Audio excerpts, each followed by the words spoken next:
Everybody, welcome to Board Breakers. मैं हूं आपकी आरुषि मैम और आज के सेशन में बेटा हम हाउ डू ऑर्गेनिजम्स रिप्रोड्यूस वाले चैप्टर को कंप्लीटली वन शॉट में यहाँ पे समझने वाले हैं। अब दो तीन चीजें हैं जिनका आपको ध्यान रखना है। आपके ये 1.5 से 2 घंटे बहुत इंपॉर्टेंट होने वाले हैं, क्योंकि जितनी भी ये पूरे के पूरा सेशन होने वाला है उसमें एनसीईआरटी की हर एक लाइन बेटा कवर्ड है। तो जब आप ये सेशन देखिए, साथ में अपनी एनसीईआरटी को ओपन कर लीजिए और एनसीईआरटी आपके सामने रहेगी, सेशन को देखिए एंड आप अपने शॉर्ट नोट्स बेटा बना सकते हो। दूसरी बात, हर एक लाइन कवर्ड है, मतलब आपके जितने भी क्वेश्चंस आएंगे यहीं से आएंगे, इससे बाहर से कुछ भी नहीं आने वाला। एडिशनल प्रैक्टिस क्वेश्चंस के लिए हम अलग से सेशन लेके आएंगे। ये पूरा के पूरा थ्योरी बेस्ड है, मतलब पूरी आपकी थ्योरी इस चैप्टर की यहाँ पे कवर होने वाली है। तो स्टार्ट करते हैं that how do organisms reproduce, one shot इसका कंप्लीट सेशन आज हम करने वाले हैं। तो बेटा पहली बात तो है, हम पढ़ने वाले हैं कि ऑर्गेनिज्म जितने भी हैं, ठीक है, जितने भी ऑर्गेनिजम्स हैं, और ऑर्गेनिजम्स में हम लिविंग ऑर्गेनिजम्स की ही बेटा बात करते हैं, ठीक है। तो लिविंग ऑर्गेनिजम्स में हमने अभी तक क्या पढ़ा है कि भाई इनमें बहुत सारी लाइफ प्रोसेसेस होती हैं, ठीक है, बहुत सारी बेटा लाइफ प्रोसेसेस होती हैं, जिसमें हमने बहुत सारी प्रोसेसेस के बारे में बात करी है, ठीक है, बहुत सारी प्रोसेसेस के बारे में बात करी है। जैसे कि आपकी लाइफ प्रोसेसेस में हमने न्यूट्रिशन पढ़ लिया है, ठीक है। न्यूट्रिशन के बाद बेटा हमने रेस्पायरेशन पढ़ा था। रेस्पायरेशन के बाद हमने पढ़ा था दैट इज ट्रांसपोर्टेशन, और उसके बाद जो था एक्सक्रीशन भी हमने पढ़ा था, ठीक है। तो ये थी आपकी मेजर लाइफ प्रोसेसेस। लेकिन इनमें हमने रिप्रोडक्शन को नहीं पढ़ा, क्योंकि वो आपकी लाइफ प्रोसेस है ही नहीं, ठीक है। तो एक सेपरेट से प्रोसेस है जिसको हम आज यहाँ पे स्टडी करने वाले हैं, दैट इज बेटा reproduction. Now what is this reproduction, ठीक है। देखो यहाँ पे वर्ड जो है, यहाँ पे ये दिया गया है, इसको तुमने कुछ भी नहीं करना, इसको तुम ब्रेक करो अब, ठीक है। इसको तुम ब्रेक करो कि मैम यहाँ पे एक तो री है प्लस यहाँ पे प्रोडक्शन मैं बोल सकती हूँ, ठीक है, बोल सकती हूँ, यस और नो बोल सकते हैं। री का क्या मतलब होता है मैम, दोबारा, that is again, and production का क्या मतलब होता है, दैट इज टू प्रोड्यूस, ठीक है। तो मतलब रिप्रोडक्शन मतलब क्या हुआ, दोबारा से, फिर से, अगेन प्रोड्यूस करना, ठीक है। तो दैट इज सिंपली रिप्रोडक्शन। अब हम किसी के सिनारियो में यहाँ पे बात नहीं कर रहे, मैं जनरली आपको बोल रही हूँ कि अगर कोई एक चीज है वो दोबारा अपने जैसा प्रोड्यूस कर रही है तो उस प्रोसेस को हम क्या बोलेंगे, लेकिन खुद से होनी चाहिए प्रोसेस, खुद से हो रही है, कोई और नहीं करवा रहा, तो उस प्रोसेस को बेटा हम बोलेंगे रिप्रोडक्शन। जैसे कि बेटा यहाँ पे जो है, यहाँ पे आपके मम्मी पापा हैं, लेट्स सपोज यहाँ पे जो है वो आपके मम्मी और पापा हैं, ठीक है। अब आपके मम्मी और पापा से क्या हुआ बेटा, आप यहाँ पे प्रोड्यूस हो गए, ठीक है, आप यहाँ पे प्रोड्यूस हो गए। तो बेटा ये कौन सी प्रोसेस हुई, कौन सी प्रोसेस यहाँ पे हो रही है, दैट प्रोसेस इज बेटा reproduction. That process is what, reproduction. हर एक लाइन जो है वो आपकी यहाँ पे समराइज होगी। दूसरी बात, नोट्स आपको पीपीटी में मिल जाएंगे, तो ये पीपीटी टेलीग्राम पर शेयर होगी, वहां से आप दे सकते हो। नाउ अब यहाँ पे 2-3 चीजों का आपको ध्यान रखना है, रिप्रोडक्शन की डेफिनेशन। दूसरी बात एक और यहाँ से क्लियर हो रही है कि मैम ये लाइफ प्रोसेस नहीं है। रिप्रोडक्शन जो है यहाँ पे it is not a life process, it is not a life process. Life process नहीं है, फिर क्या है, it is a biological process. कौन सी प्रोसेस है बेटा, ये एक बायोलॉजिकल प्रोसेस है, समझे आप। ये एक लाइफ प्रोसेस नहीं है। कौन सी प्रोसेस है, बायोलॉजिकल प्रोसेस है। क्या इंपॉर्टेंस है बेटा, क्या इंपॉर्टेंस है रिप्रोडक्शन की, that is important for the continuity, that is continuity of species, ठीक है, कॉन्टिन्यूटी ऑफ स्पीशीज। इसका क्या मतलब हुआ, यहाँ पे बहुत ध्यान से समझना कॉन्टिन्यूटी ऑफ स्पीशीज का। देखो यहाँ पे आपके पापा हैं, आपकी मम्मी है, ठीक है, कौन सी स्पीशीज है बेटा, दैट इज ह्यूमन बींग्स। कौन से हैं यहाँ पे, ह्यूमन बींग्स है, ठीक है, होमो सेपियंस है, ठीक है। स्पीशीज कौन सी है, दैट इज होमो सेपियंस में हम लोग आते हैं। अब यहाँ पे बात हो रही है कि ये जो यहाँ पे मेन और वुमेन है, मेल फीमेल है, समझ लो दुनिया के आखिरी हैं, ठीक है, दुनिया के आखिरी हैं। इन्होंने मना कर दिया कि हम रिप्रोडक्शन की प्रोसेस नहीं करेंगे, नहीं करेंगे। तो जब इनकी डेथ हो जाएगी तो आगे जितनी भी होमो सेपियंस की स्पीशीज हैं वो आपकी खत्म हो गई, आगे बढ़ेंगे ही नहीं, ठीक है। तो that is why reproduction important है, किस चीज के लिए, कि स्पीशीज की कॉन्टिन्यूटी चलती रहे आगे से आगे से आगे। जैसे हम लोग हैं तो हमारे जैसे और आगे आए। अगर हम बाकी स्पीशीज की बात करें तो रिप्रोडक्शन वहां भी हो रही है, एनिमल्स में हो रही है, इवन प्लांट्स में रिप्रोडक्शन हो रही है ना। तो मतलब सीधी सी बात है कि अपनी स्पीशीज कोई भी खत्म नहीं करना चाहता, इसीलिए ये प्रोसेस जो है ये इंपॉर्टेंट है। अदरवाइज आपकी लाइफ के लिए इंपॉर्टेंट नहीं है, लाइफ प्रोसेसेस आपकी सिर्फ और सिर्फ यही 4 रहती है। तो मेजर इस स्लाइड में मैंने आपको एक आउटलाइन दे दी है। Now moving on to this definition, what is reproduction. एक मेजर आपने बेटा क्या क्या लर्न करना है यहां से, है ना, क्या क्या लर्न करना है वो आप यहां पे देख लो। एक है that is a biological process, ठीक है। कौन सी प्रोसेस है बेटा, बायोलॉजिकल प्रोसेस है, जहां पे क्या हो रहा है, नए इंडिविजुअल ऑर्गेनिजम्स जो हैं, और नए इंडिविजुअल ऑर्गेनिजम्स को, इन्हीं को हम क्या बोल रहे हैं बेटा, दैट इज ऑफस्प्रिंग्स। क्या बोल रहे हैं, ऑफ स्प्रिंग्स। ऑफ स्प्रिंग्स क्या हो गए, क्या बोल सकते हो आप इनको, बेबीज भी बोल सकते हो, जो कि हम ह्यूमंस के केस में बोलते हैं, ठीक है, बेबीज हम ह्यूमंस के केस में बोलते हैं। बाकी अगर मैं बात करूं किटन्स, वो किसके केस में हो गए, वो आपके कैट्स के केस में हो गए। अगर मैं बात करूं दैट इज पपीज, वो किसके केस में हो गए, वो बेटा डॉग्स के केस में हो गए। तो हैं क्या सारे के सारे ये, that is the offsprings. Offsprings इसी को बोला जा रहा है, ठीक है। तो एक बायोलॉजिकल प्रोसेस है जहां पे नए इंडिविजुअल ऑर्गेनिजम्स ऑफस्प्रिंग्स प्रोड्यूस हो रहे हैं, कहां से बेटा, अपने पेरेंट से। एक पेरेंट भी हो सकते हैं, ज्यादा भी हो सकते हैं, ये एक लाइफ प्रोसेस नहीं है, बायोलॉजिकल प्रोसेस है। किस लिए इंपॉर्टेंट है बेटा, ये किस लिए इंपॉर्टेंट है, इंपॉर्टेंट है for the continuity of species, ठीक है, for the continuation of species, उसके लिए ये यहाँ पे इंपॉर्टेंट है। 2 चीजें मार्क कर लो यहां से, क्या इंपॉर्टेंट है आपको यहां से लग रहा है। नाउ नेक्स्ट यहाँ पे एक चीज आती है कि भाई अगर हम बात करें कि ऑर्गेनिज्म जो है क्या अपनी एग्जैक्ट कॉपीज क्रिएट कर सकते हैं।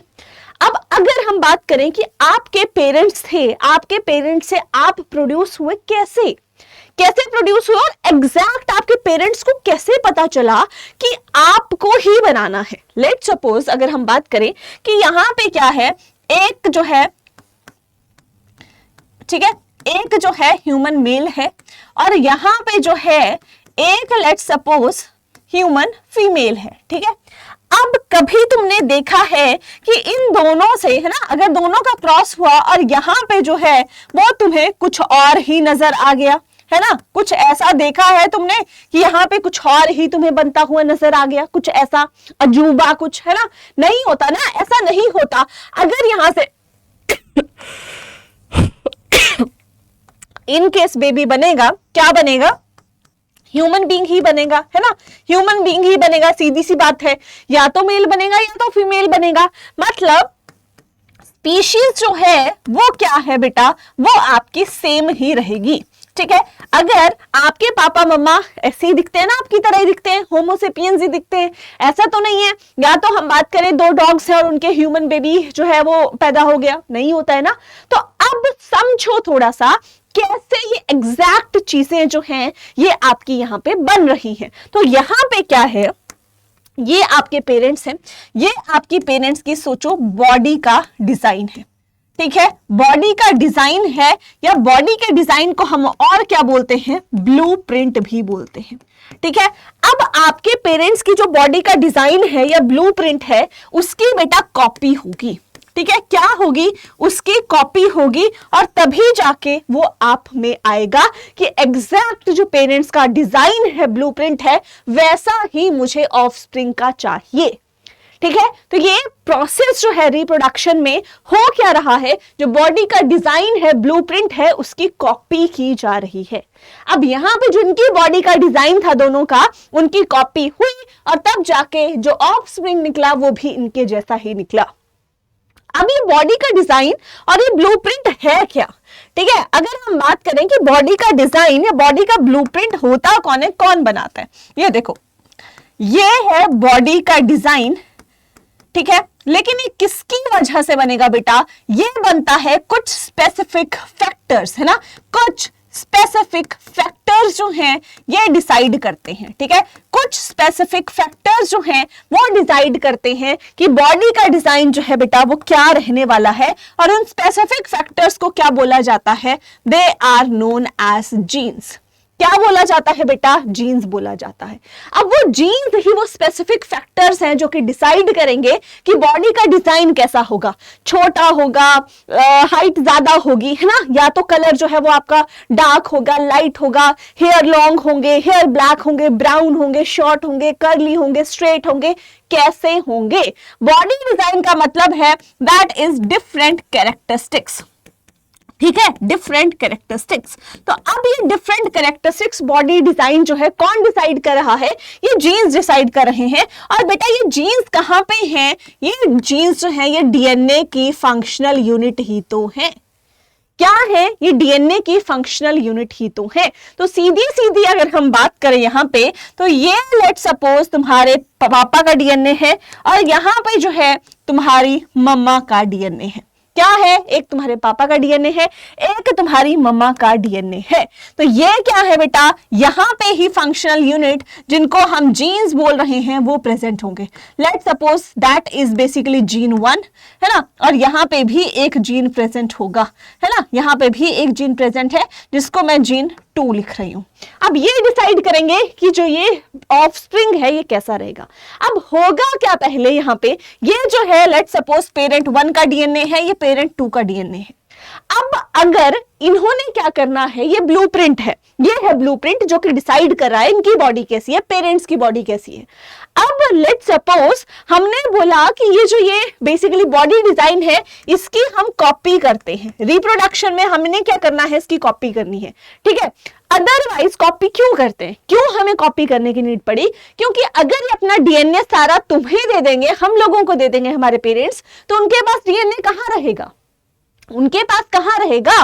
तो वो क्या करते हैं, पहले कॉपी करके यहां पे एक डीएनए की जगह 2 डीएनए बना लिए, और इन्होंने भी यहां पे फीमेल ने, मम्मा ने भी यहां पे एक डीएनए की जगह 2 डीएनए बना लिए। अब क्या करेंगे, अब एक जो है यहां से और एक यहां से ये ऑफस्प्रिंग को दे दिया, ठीक है, यहां से ऑफस्प्रिंग को दे दिया, और एक एक जो है वो इनके पास यहां पे रह जाएगा, ठीक है। तो यहां पे समझ आ गई तुम्हें पूरी प्रोसेस कि डीएनए कॉपिंग जो है वो एक एसेंशियल की फीचर है ऑफ रिप्रोडक्शन। क्यों होता है, ताकि पेरेंट्स के पास भी डीएनए रहे और वही डीएनए जो है वो अगली जनरेशन में भी जाए। तो एक ही डीएनए है, कैसे जाएगा, तो उसको पहले कॉपी होगी, है ना, कॉपी किया जाएगा, 2 कॉपीज बन गई, एक बच्चों को दे दी और एक पेरेंट्स पे रह गई, ठीक है। तो that is what defined in your second paragraph. अब यहां से समझते हैं, है ना, तो ये एग्जैक्ट आपकी लाइन है कि भाई सिमिलैरिटी, ऑर्गेनिजम्स में सिमिलैरिटी क्यों होती है, क्योंकि बेटा उनके बॉडी डिजाइन जो हैं वो किस लिए कैसे सिमिलर होते हैं, क्योंकि वो कुछ फैक्टर्स हैं जो कि उनके बॉडी डिजाइंस को कंट्रोल कर रहे हैं, और उनको हम बोलते हैं दे आर डीएनए। डीएनए में होते हैं वो, लेकिन उनको हम बेटा जीन्स बोलते हैं, ठीक है। अब जीन्स कंट्रोल कर रहे हैं, ठीक है, और जीन्स कहां पे है, आपके डीएनए में प्रेजेंट है। डीएनए कहां पे प्रेजेंट है, ये देखो, अगर हम बात करें डीएनए कहां पे प्रेजेंट है बेटा, देखो ये तुम्हारा जो है, ये तुम्हारा सेल है, ठीक है, ये तुम्हारा सेल है, सेल में, ठीक है, सेल में ये तुम्हारा न्यूक्लियस रहता है, ठीक है, सेल में, just give me a moment,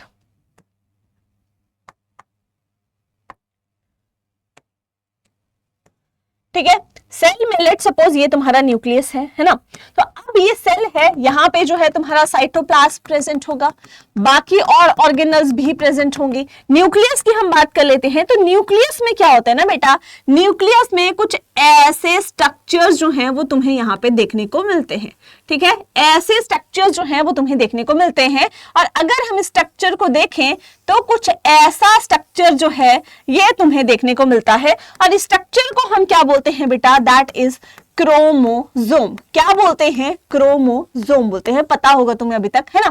तो अब इस क्रोमोसोम में यहाँ पे आपका डीएनए जो है वो आपका टाइटली पैक्ड होता है, क्वाइल्ड होता है, ठीक है। तो क्रोमोसोम में यहाँ पे डीएनए जो है वो आपका बेटा टाइटली पैक्ड होता है, ठीक है, टाइटली पैक्ड होता है।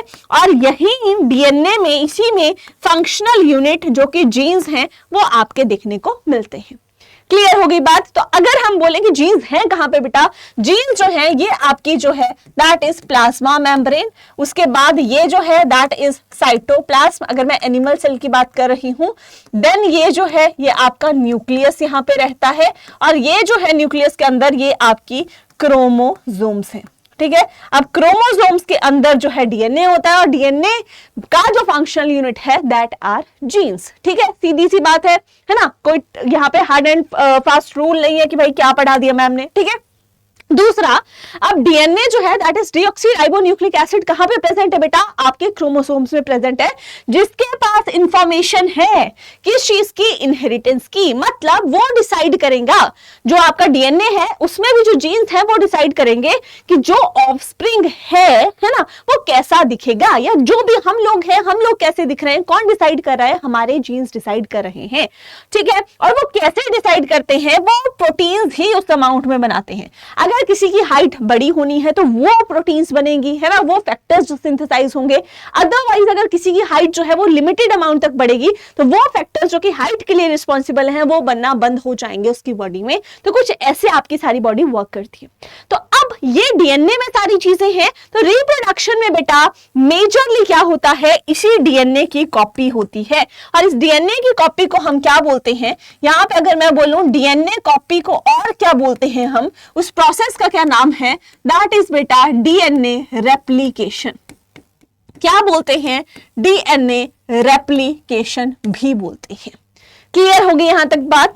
लेकिन एक यहां पे जो है इशू आता है।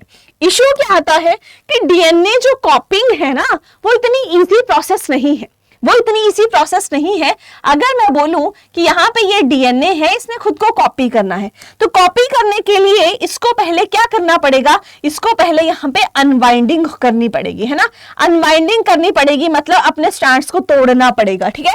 अब तोड़ना पड़ेगा तो एक स्ट्रैंड यहां से बनेगा, एक यहां से बनेगा, है ना, और ये तोड़ता जाएगा ऐसे, और यहाँ पे न्यू स्ट्रैंड्स जो हैं ये आपकी सिंथेसिस होगी, ये एक डीएनए बन जाएगा, ये जो है बेटा दूसरा डीएनए बन जाएगा। लेकिन जब भी ये प्रोसेस हो रही है तो इस प्रोसेस में क्या होता है बेटा? बहुत सारे केमिकल रिएक्शंस देखने को मिलते हैं, बहुत सारे केमिकल रिएक्शंस देखने को मिलते हैं, जो कि आप आने वाले क्लासेस में और डिटेल में स्टडी करोगे। तो डीएनए कॉपिंग में क्या होता है? बहुत सारे केमिकल रिएक्शंस होते हैं, है ना। मतलब अगर हम बोले कि न्यू सेल की फॉर्मेशन हो रही है, ठीक है, और बहुत सारी चीजें वहां पे हो रही हैं, तो अब अगर ये केमिकल रिएक्शंस हो रहे हैं और यहां से डीएनए कॉपिंग हो रही है, तो उस दौरान बेटा स्कोप होता है कि इतनी परफेक्टली पूरी प्रोसेस ना हो, पूरी प्रोसेस परफेक्टली ना हो, तो इसमें क्या आ जाती हैं बेटा? वेरिएशंस आ जाती हैं, वेरिएशंस आ जाती हैं। वेरिएशंस कैसे आती हैं? वेरिएशंस कैसे आती हैं अगर मैं बात करूं, लेट सपोज ये जो है ये एक डीएनए है ना। अब इसने कॉपी करना है, तो इसने कॉपी करने के लिए यहां पे, ठीक है, अब इसने कॉपी करना था खुद को, लेट सपोज यहां पे, है ना, ठीक है। अब यहां से एक स्ट्रैंड बन रहा है बेटा, यहां से एक स्ट्रैंड बन रहा है आपका, ठीक है, और यहां से आपका दूसरा स्ट्रैंड बनेगा, ठीक है, यहां से दो स्ट्रैंड बनेंगे डीएनए के।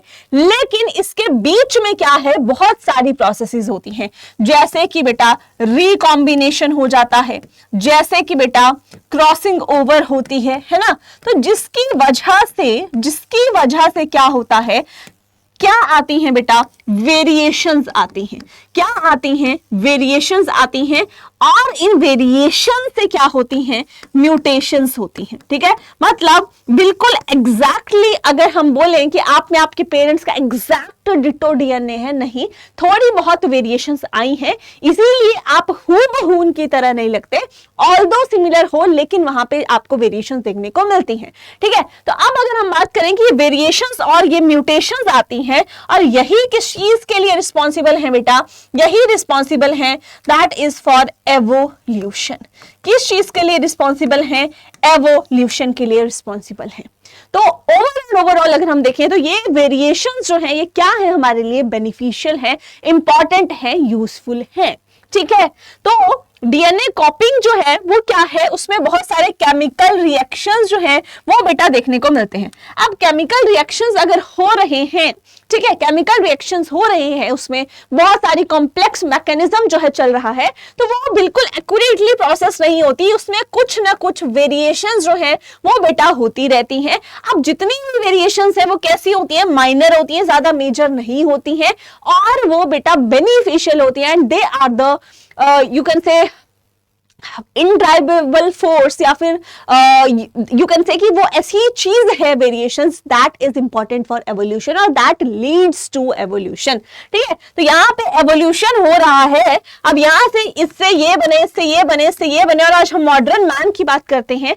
कैसे बने? ये एवोल्यूशन ही हुआ। किस चीज की वजह से हुआ? कुछ वेरिएशंस आई होंगी जब यहाँ पे रिप्रोडक्शन हो रही होगी, डीएनए कॉपिंग हो रही होगी, and that leads to this this this this and this. ठीक है, ये पूरा सिनारियो जो है ये तुम्हारा यहाँ पे रहता है। क्लियर हुई बात ना? दूसरा एक और क्वेश्चन आता है, और आ भी सकता है कि भाई वेरिएशंस की इंपॉर्टेंस क्या है? क्यों वेरिएशंस जो है वो आपकी इंपॉर्टेंट देखने को मिलती हैं? अब पहले मैं समझाती हूं, फिर हम स्लाइड पे आते हैं। ठीक है, अब हम यहाँ पे बात कर रहे हैं दैट इज बेटा इंपॉर्टेंस ऑफ वेरिएशंस। ठीक है, हम यहाँ पे बात कर रहे हैं इंपॉर्टेंस ऑफ वेरिएशंस की। अब यहाँ पे एक दो चीजें हैं जो कि आपको समझनी है। लेट्स सपोज यहाँ पे हम क्या कर रहे हैं? हम यहाँ पे डीएनए कॉपिंग की प्रोसेस जो है उसको हम यहाँ पे कैरी फॉरवर्ड कर रहे हैं, चला रहे हैं। अब यहाँ पे क्या हो रहा है? बहुत सारे केमिकल रिएक्शंस हो रहे हैं। क्या हो रहा है? बहुत सारे केमिकल रिएक्शंस हो रहे हैं, जिनकी वजह से क्या होगा? यहाँ पे इकोलॉजिकल चेंज देखने को मिल सकता है।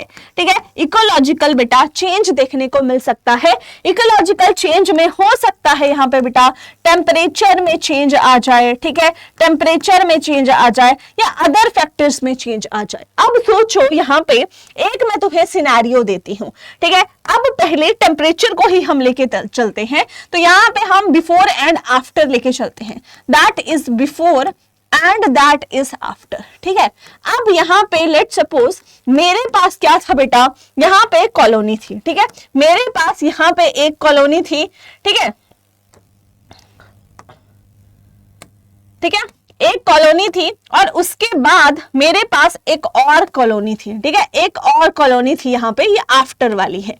तो अब ये कॉलोनी किसकी थी? ये बैक्टीरिया की कॉलोनी थी। यहाँ पे बहुत सारे बैक्टीरिया जो हैं ये यहाँ पे रह रहे थे। ठीक है, बहुत सारे बैक्टीरिया जो हैं वो यहाँ पे रह रहे थे। अब हुआ क्या? पहले बिफोर में जो टेम्परेचर था दैट वाज नॉर्मल। ठीक है, दैट वाज नॉर्मल। यहाँ पे नॉर्मल था 1 2 3 4 5 6 7 8 बैक्टीरिया जो हैं वो यहाँ पे रह रहे थे। लेकिन आफ्टर में क्या हुआ बेटा? टेम्परेचर जो है वो बहुत ज्यादा हाई हो गया। कैसा हो गया? बहुत ज्यादा हाई हो गया। तो यहाँ पे क्या हुआ? कितने बैक्टीरिया सरवाइव कर पाए? दैट इज 1 2 3 कर पाए। बाकी जो हैं वो सारे आपके एलिमिनेट हो गए। क्या हो गए? एलिमिनेट हो गए। लेकिन अब यहां से जो ये 3 सरवाइव कर पाए, ये कौन सी वैरायटीज आई बेटा? That is heat resistant variety. कौन सी आई? Heat resistant variety.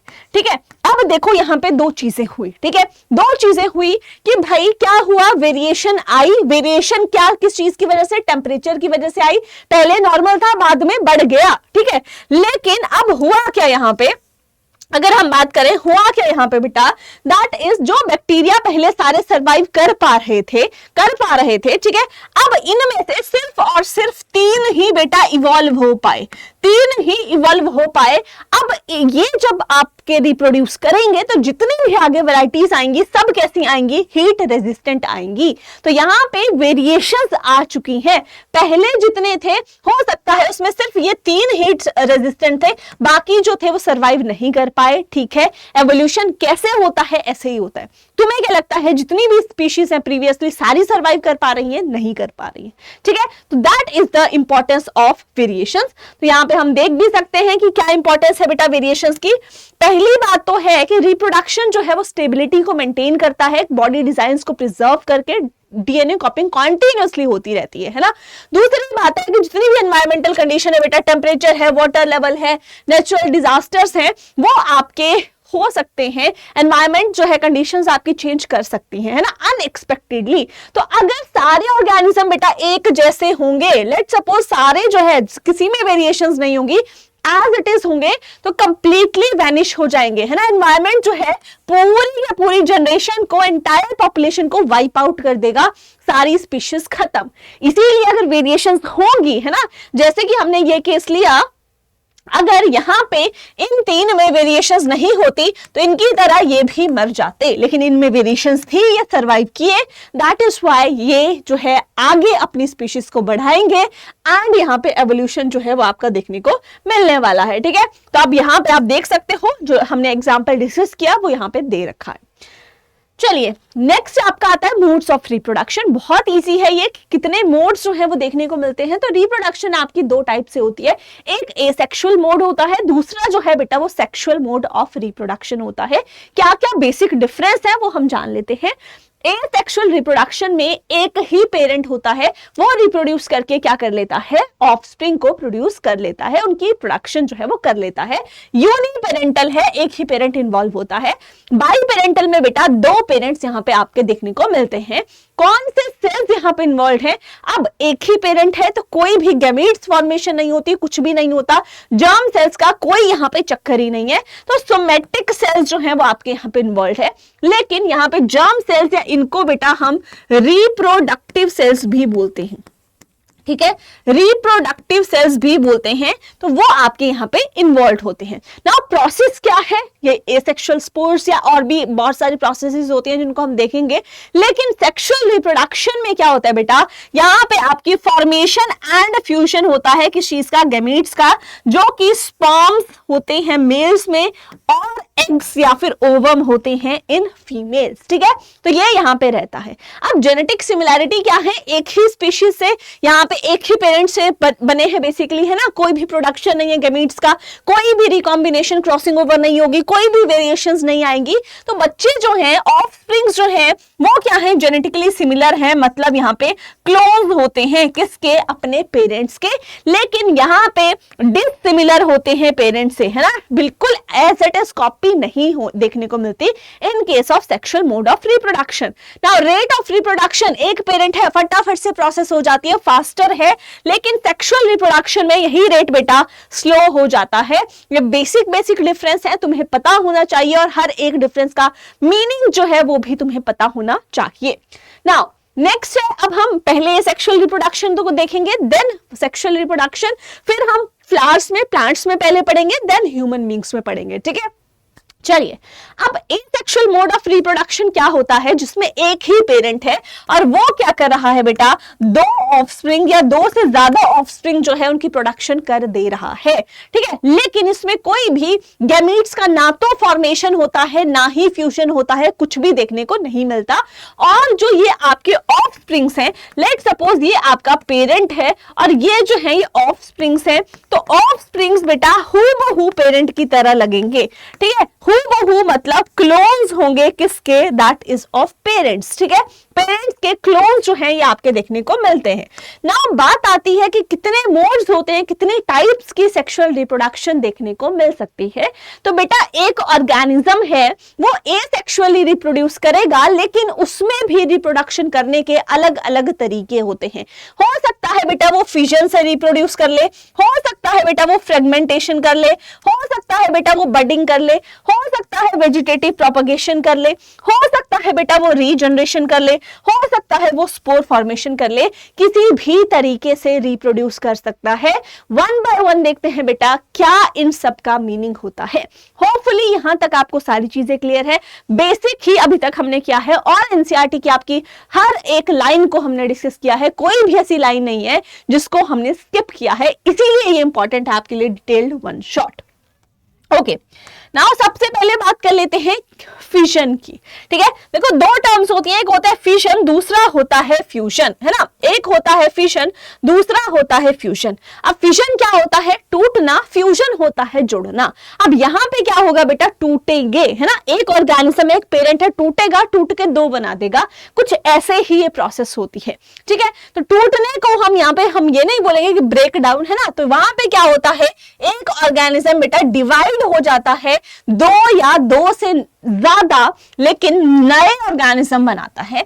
जैसे कि एक ये ऑर्गेनिज्म है, ये आपका डिवाइड होके इसने दो ऑर्गेनिज्म बना दिए। कौन सी प्रोसेस हो गई बेटा? मैं यहाँ पे बोल सकती हूँ फिजन हो गया, ठीक है। कौन सी प्रोसेस हो गई? फिजन हो गया। लेकिन यहाँ पे ध्यान रखने वाली बात ये है कि फिजन के भी टाइप्स हैं। एक होता है बाइनरी फिशन, बाइनरी मतलब टू, है ना, और एक होता है मल्टीपल फिशन, मल्टीपल फिशन मतलब मेनी।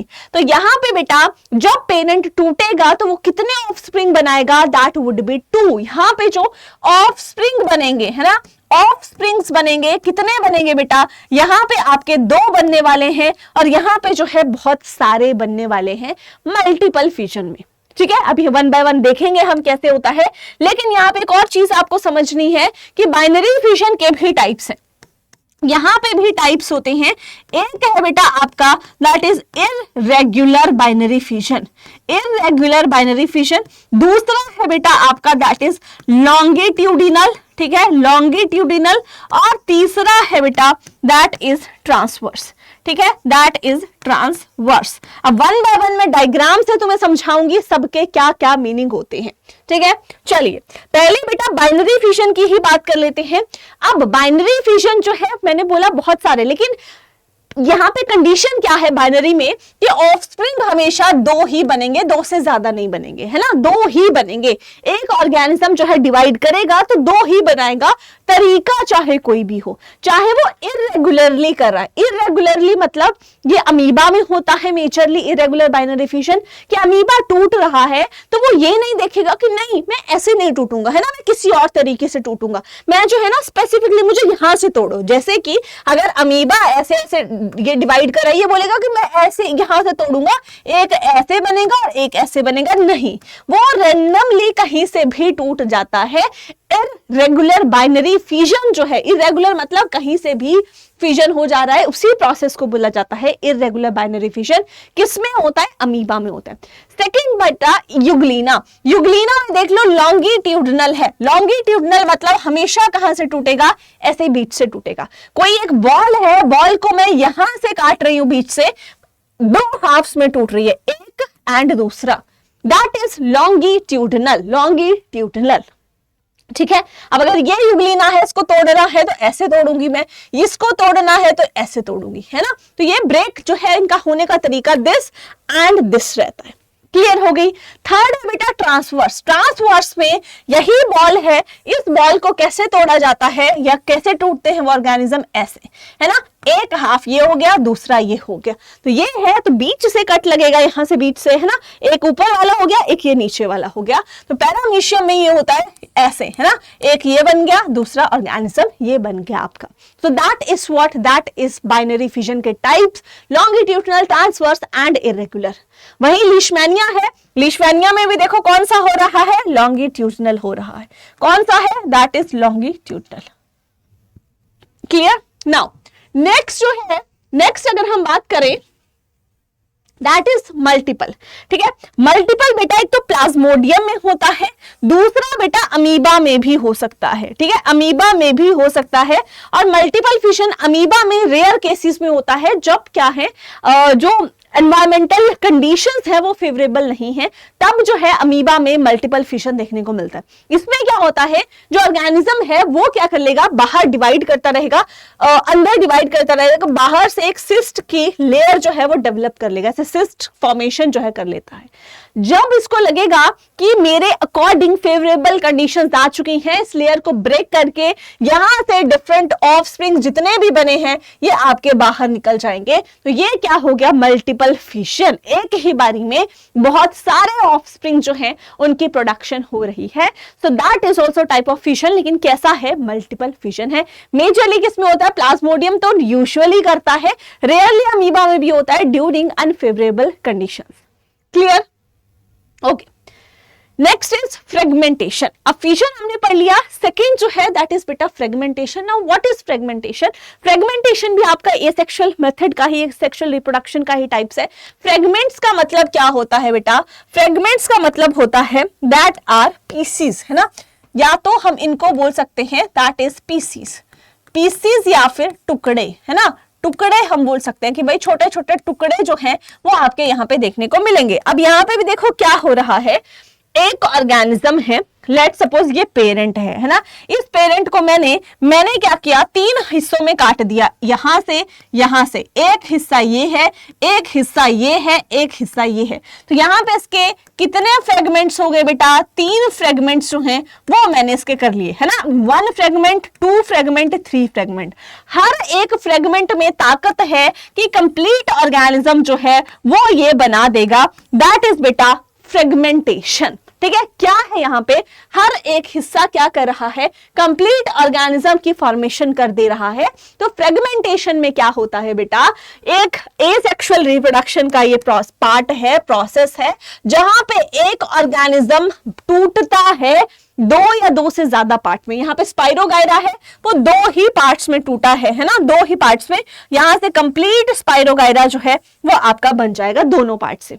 ठीक है, तो अब यहां पे क्या हो रहा है, एक ऑर्गेनिज्म टूट रहा है 2 या 2 से ज्यादा पार्ट्स में, जहां पे हर एक पार्ट बेटा, each part develops into a new independent individual. हर एक पार्ट जो है कंप्लीट इंडिविजुअल में यहां पे फॉर्म हो जा रहा है।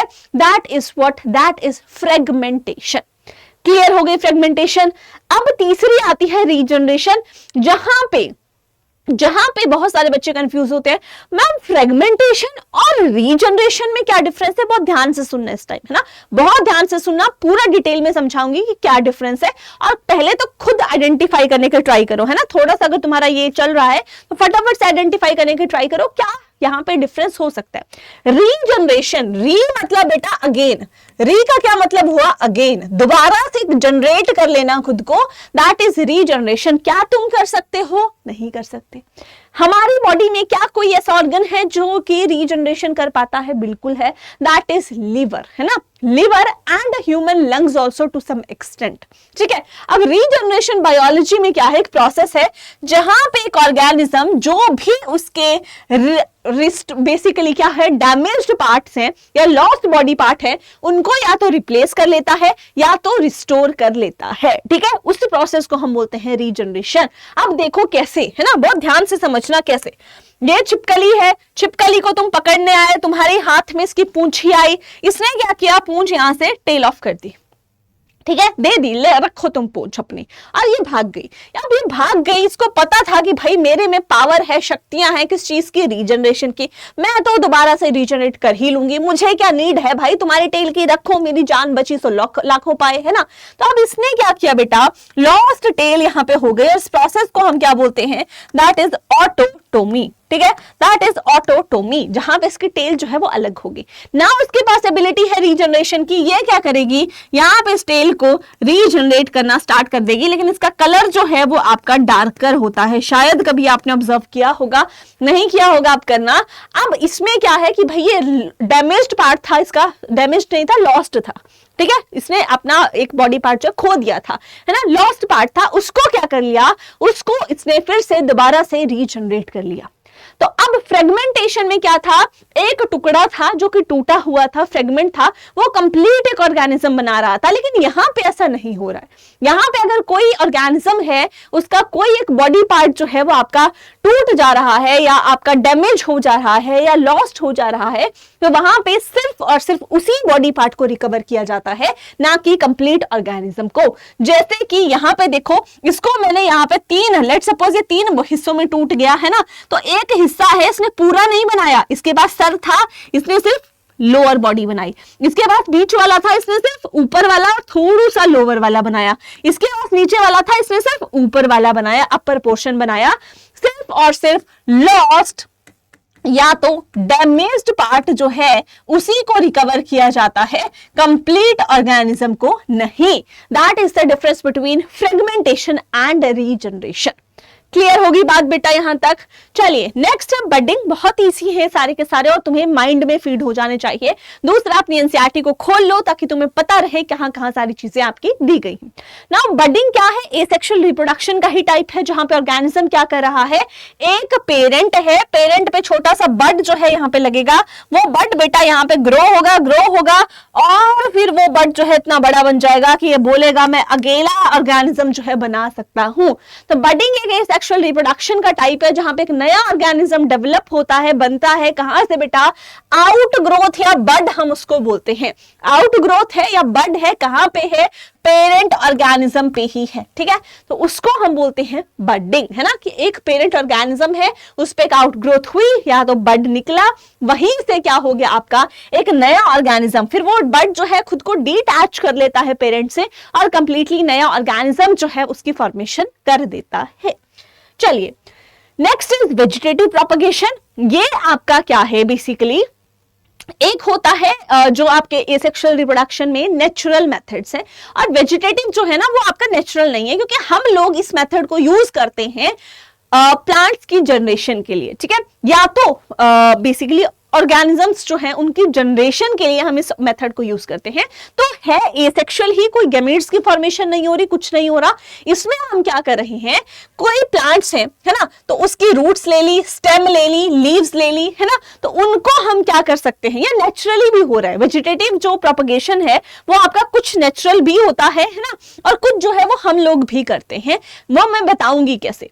तो वहां पे क्या हो रहा है कि उनके प्लांट्स के ये वाले जो पार्ट्स होते हैं वो आपके न्यू प्लांट्स में डेवलप कर जाते हैं अंडर सूटेबल कंडीशंस। अगर हम एक प्लांट लें, जैसे कि अगर मैं तुम्हें एग्जांपल दूं, तुम सबने घर पे पोटैटोज देखे होंगे, है ना, पोटैटोज देखे होंगे। तो ये पोटैटो होता है ना, इसके ऊपर कुछ ऐसे आपको यहाँ पे आईज सी नजर आती हैं, है ना, ऐसे कुछ ऐसे आईज सी, ऐसे ग्रोथ सी नजर आती हैं, जिनको हम बोलते हैं ना आंखें हैं, है ना, आंखें हैं।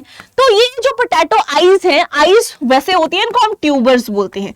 अब अगर तुमने ये आईज वाला पोटैटो जमीन में गाड़ दिया, है ना, और उसको प्रॉपर तुमने पानी दिया, पूरा के पूरा सारी चीजें जो थी वो दी, तो अब इस एक पोटैटो से बहुत सारे पोटैटोज जो हैं वो तुम्हें देखने को मिलेंगे।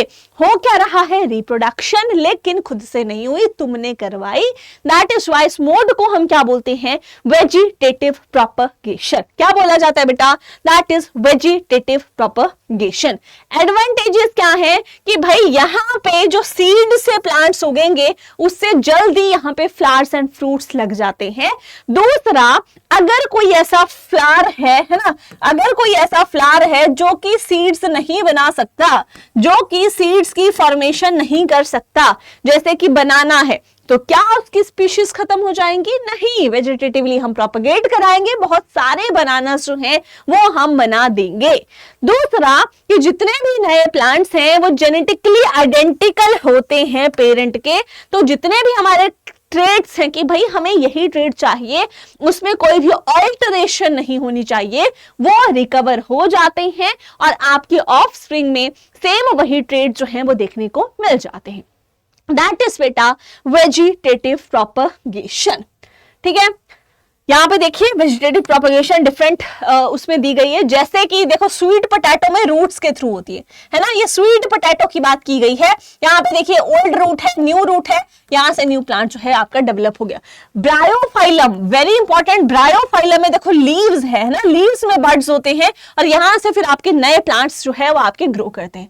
जिंजर में जो है ऐसे आपने देखा होगा, इनको हम राइजोम्स बोलते हैं बेटा, है ना, ये जो हेयर लाइक स्ट्रक्चर्स है इनको हम राइजोम बोलते हैं। जिंजर में राइजोम होते होते हैं, जो अनियन है उसमें आप ये देखते हो ना ऐसे ऐसे ऐसे, इनको हम बल्ब बोलते हैं। क्या बोलते हैं इनको बेटा? हम बल्ब बोलते हैं। दिस इज द बल्ब, है ना, यहाँ पे ये बल्ब है, तो ये एडवेंटेशियस रूट्स हैं, ये बल्ब है। तो बल्ब जो है ये देखो, है ना, दिस इज बल्ब, ये रिस्पॉन्सिबल होता है। नेक्स्ट अगर देखो पोटैटो में ये देखो ट्यूबर्स हैं जिनको आई बर्ड्स भी बोलते हैं। नेक्स्ट मिंट में क्या है? सकर्स होते हैं, ये देखो सकर्स हैं जहां से नया प्लांट जो है वो डेवलप होगा। ये देखो ये है तुम्हारे, है ना, पोटैटो के आईज जो कि हम ट्यूबर्स बोलते हैं। ये देखो बल्ब जो तुम्हारे अनियन में होते हैं ना, बल्ब इनको हम बोलते हैं। नेक्स्ट देख लो, ये ब्रायोफाइलम में एक लीव है, ये देखो एक लीव है, वहीं पे यहां से जो है नई आपकी ग्रोथ हो रही है। ठीक है, क्लियर होगी बात? नेक्स्ट राइजोपस है ना बेटा, राइजोपस में स्पोर फॉर्मेशन देखने को मिलता है। क्या देखने को मिलता है? स्पोर फॉर्मेशंस देखने को मिलता है। अब देखो यहाँ पे स्पोर्स है, जैसे ही ये क्या करेगा, स्पोर्स रिलीज होंगे, वहां से फिर आपको नए नए प्लांट्स जो हैं, हर एक स्पोर जो है नए नए प्लांट बनाएगा। तो राइजोपस में क्या होता है? स्पोर फॉर्मेशन होती है। तो ओवरऑल मेजर हो सकता है पूछ लिया जाए, ब्रायोफाइलम में रिप्रोडक्शन कैसे होती है? आप बोलोगे लीव से। पोटैटो में कैसे होती है? आप बोलोगे ट्यूबर से। अनियन में कैसे होती है? आप बोलोगे बेटा बल्ब से। जिंजर में कैसे होती है? आप बोलोगे राइजोम से, है ना। तो ये सारी चीजें, अगर राइजोपस में कैसे होती है? आप बोलोगे स्पोर से। ठीक है, तो ये सारी चीजें आपको पता होनी चाहिए, मस्ट है, फैक्ट है। ओके, नेक्स्ट एक हमारी टर्म आती है बेटा, दैट इज टिश्यू कल्चर। ठीक है, टिश्यू कल्चर जो है इसमें हम क्या करते हैं ना, कोई भी एक प्लांट है, उस प्लांट का छोटा सा पार्ट मैंने ले लिया, कोई सेल तो नहीं ले सकती, छोटू सा सेल होता है, तो अगर पार्ट भी लूंगी तो उसमें मल्टीपल सेल्स होंगे, मतलब सेल का छोटा सा टिश्यू जो है वो मैंने ले लिया। अब उस स्मॉल से टिश्यू से मैं बहुत सारे प्लांट्स जो है उनकी जनरेशन करा दूंगी, यही है बेटा टिश्यू कल्चर। तो टिश्यू कल्चर क्या है? एक टेक्निक है जहां पे हम क्या कर सकते हैं, न्यू प्लांट्स ग्रो करवा सकते हैं फ्रॉम अ स्मॉल टिश्यू और सेल, जो कि हम यूजुअली कहां से लेते हैं, जो भी प्लांट है उसकी टिप है। क्यों? क्योंकि टिप में हमेशा ये चांसेस रहते हैं कि वहां पे आपको डिजीज फ्री सेल्स या टिश्यूज जो है वो आपको वहां पे मिल सकते हैं। अगर हम वायरस इन्फेक्टेड की बात करें तो हो सकता है एक प्लांट है पूरे में वायरस का इन्फेक्शन है, लेकिन टिप में क्या होगा? इन्फेक्शन नहीं होगा, क्योंकि टिप में बेटा यहाँ पे जो आपका एपिकल टिश्यू है, ये आपका कैसा है, ये कॉन्टिन्यूसली डिवाइडिंग होता है। ठीक है, डिवाइड करता रहता है। ठीक है, तो यहाँ पे चांसेस हैं कि आपको डिजीज फ्री सेल्स या टिश्यूज जो हैं वो मिल सकते हैं। क्या एडवांटेजेस है बेटा? एक सिंगल पेरेंट से बहुत सारे प्लांट्स हम ग्रो कर सकते हैं, और डिजीज फ्री ग्रोथ जो है वो देखने को मिलती है। कैसे? बहुत ध्यान से देखना, है ना। यहाँ पे सोचो, हमने यहाँ से एक पार्ट लिया, है ना, यहाँ से एक टिश्यू ले लिया। अब उस टिश्यू को हमने प्रॉपर मीडिया जो है, ठीक है, मीडिया जो है, और मीडिया हम हमेशा मेजरली क्या रखते हैं? अगार जेल रखते हैं। ठीक है, अब ये अगार जेल है, इसमें ये न्यूट्रिएंट मीडिया प्रेजेंट है, उसमें ये टिश्यू मैंने डाल दिया। अब इसकी मैं डेवलपमेंट करा रही हूं। अब ये क्या करेगा? डिवाइड होने लगेगा। ये देखो, ये एक अनडिफरेंशिएटेड सेल्स का मास बन रहा जा रहा है, जिसको हम क्या बोलते हैं बेटा? कैलस बोलते हैं, है ना। तो अब यहाँ पे ये जो है बन गया। नेक्स्ट क्या होगा? यहाँ पे देखो, यहाँ पे सैंपल्स जो है वो टाइनी प्लांटलेट्स में डेवलप हो रहे हैं। उसके बाद जो है तुमने यहां से उठा के इनको प्लांट कर दोगे, तो एक छोटू से टिश्यू से कितने सारे प्लांट्स जो हैं वो तुम्हें देखने को मिल गए। इसी प्रोसेस को हम क्या बोलते हैं? दैट इज बेटा टिश्यू कल्चर। क्या है ये? टिश्यू कल्चर, जो कि हम लोग यूजुअली करते हैं। क्लियर हो गई मेरी बात सभी को? तो इसी के साथ हमारी एसेक्सुअल रिप्रोडक्शन और उसके टाइप्स जो हैं वो कंप्लीट हुए। Now will study sexual reproduction. फिर हम स्पेसिफिकली प्लांट्स में जो कि सेक्सुअल रिप्रोडक्शन है और ह्यूमंस में, वो हम स्टडी करेंगे।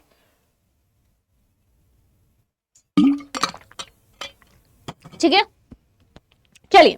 तो सेक्सुअल रिप्रोडक्शन जो है वो बेटा क्या है? एक बायोलॉजिकल प्रोसेस है।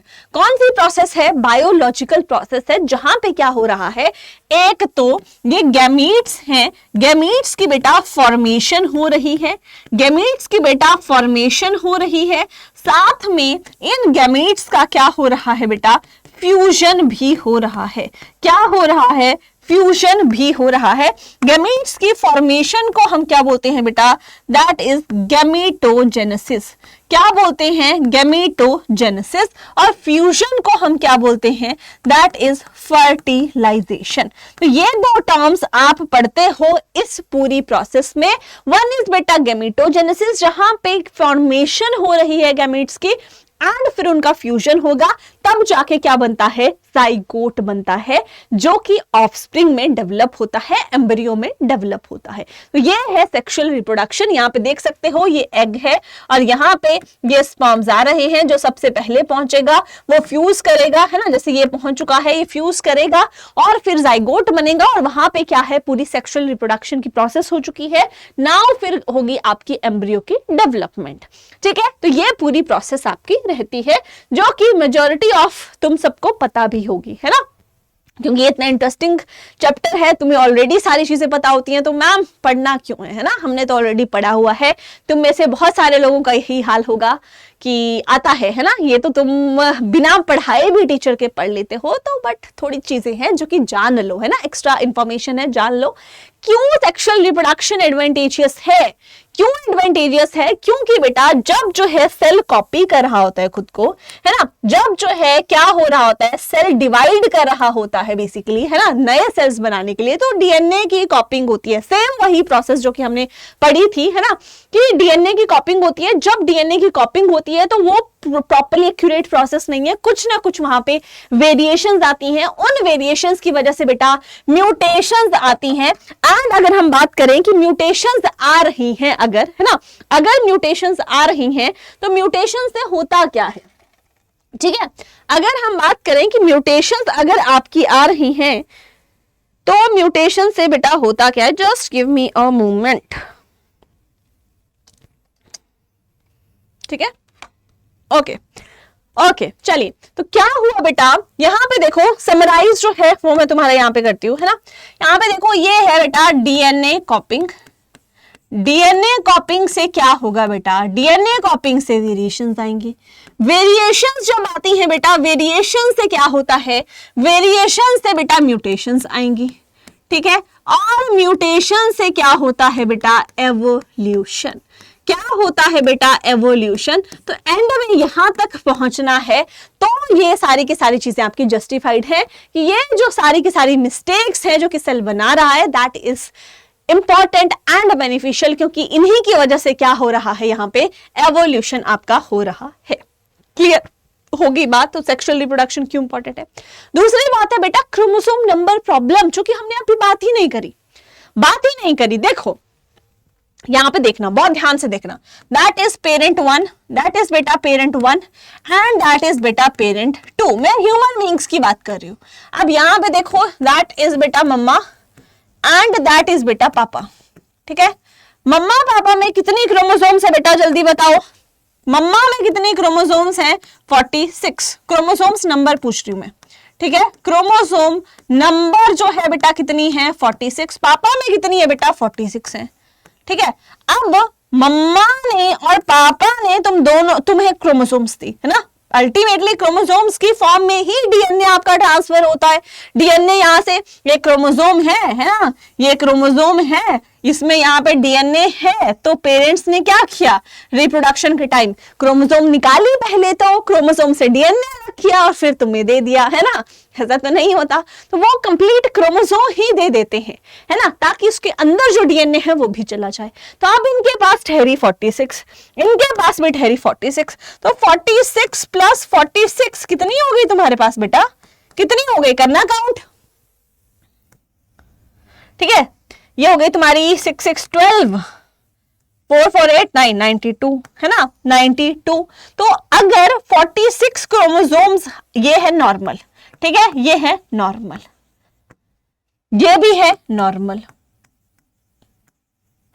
ठीक है, अब तुम 92 वाले तुम कैसे नॉर्मल भाई? तुम कैसे हो गए एबनॉर्मल? हो गए, तुम सरवाइव ही नहीं कर पाओगे। 92 क्रोमोसोम हो गई, है ना। और अगर हम बात करें ये बेटा 2n, इनको हम बोलते हैं डिप्लॉइड, है ना। कैसे? डिप्लॉइड, जिसमें 46 होती है। तो डिप्लॉइड तुम कैसे हो गए? 4n हो गए भाई। 2 भी नहीं, 3 भी नहीं, 4n हो गए सीधा। ठीक है, 3 भी सर्वाइव नहीं कर पाते हैं, उनमें भी डिसऑर्डर्स देखने को मिलते हैं, लेकिन तुम हो गए 4n, कैसे भाई, नहीं हो पाएगा। तो अब ये प्रोसेस जो है इसको कैसे सॉर्ट किया जाए, भाई सॉल्यूशन चाहिए हमें, है ना, ऐसे चीजें वर्क नहीं करती। तो इसके लिए प्रोसेस आ गई बेटा सॉल्यूशन, इसका सॉल्यूशन आ गया। What could be the solution, सोचो जरा, सॉल्यूशन एक प्रोसेस है बेटा जिसको हम बोलते हैं मियोसिस। क्या बोलते हैं, मियोसिस। सेल जो है जब डिवाइड करता है ना, यहाँ पे सेल जो है जब इसमें डिवीजन होती है तो सेल डिवीजन की बेटा 2 प्रोसेसेस आती हैं, एक है माइटोसिस और दूसरी जो है दैट इज बेटा मियोसिस। ठीक है, एक है माइटोसिस और दूसरी है मियोसिस।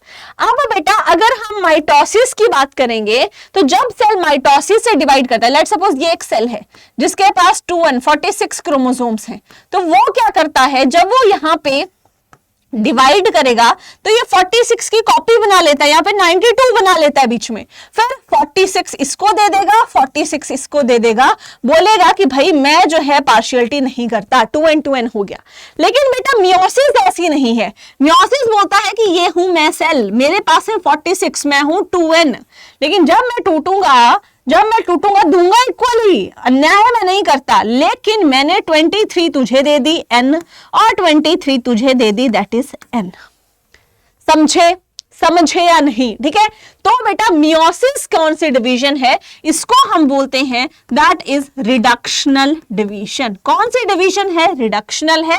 माइटोसिस कौन सी है बेटा, दैट इज इक्वेशनल डिवीजन। कौन सी है, इक्वेशनल डिवीजन है।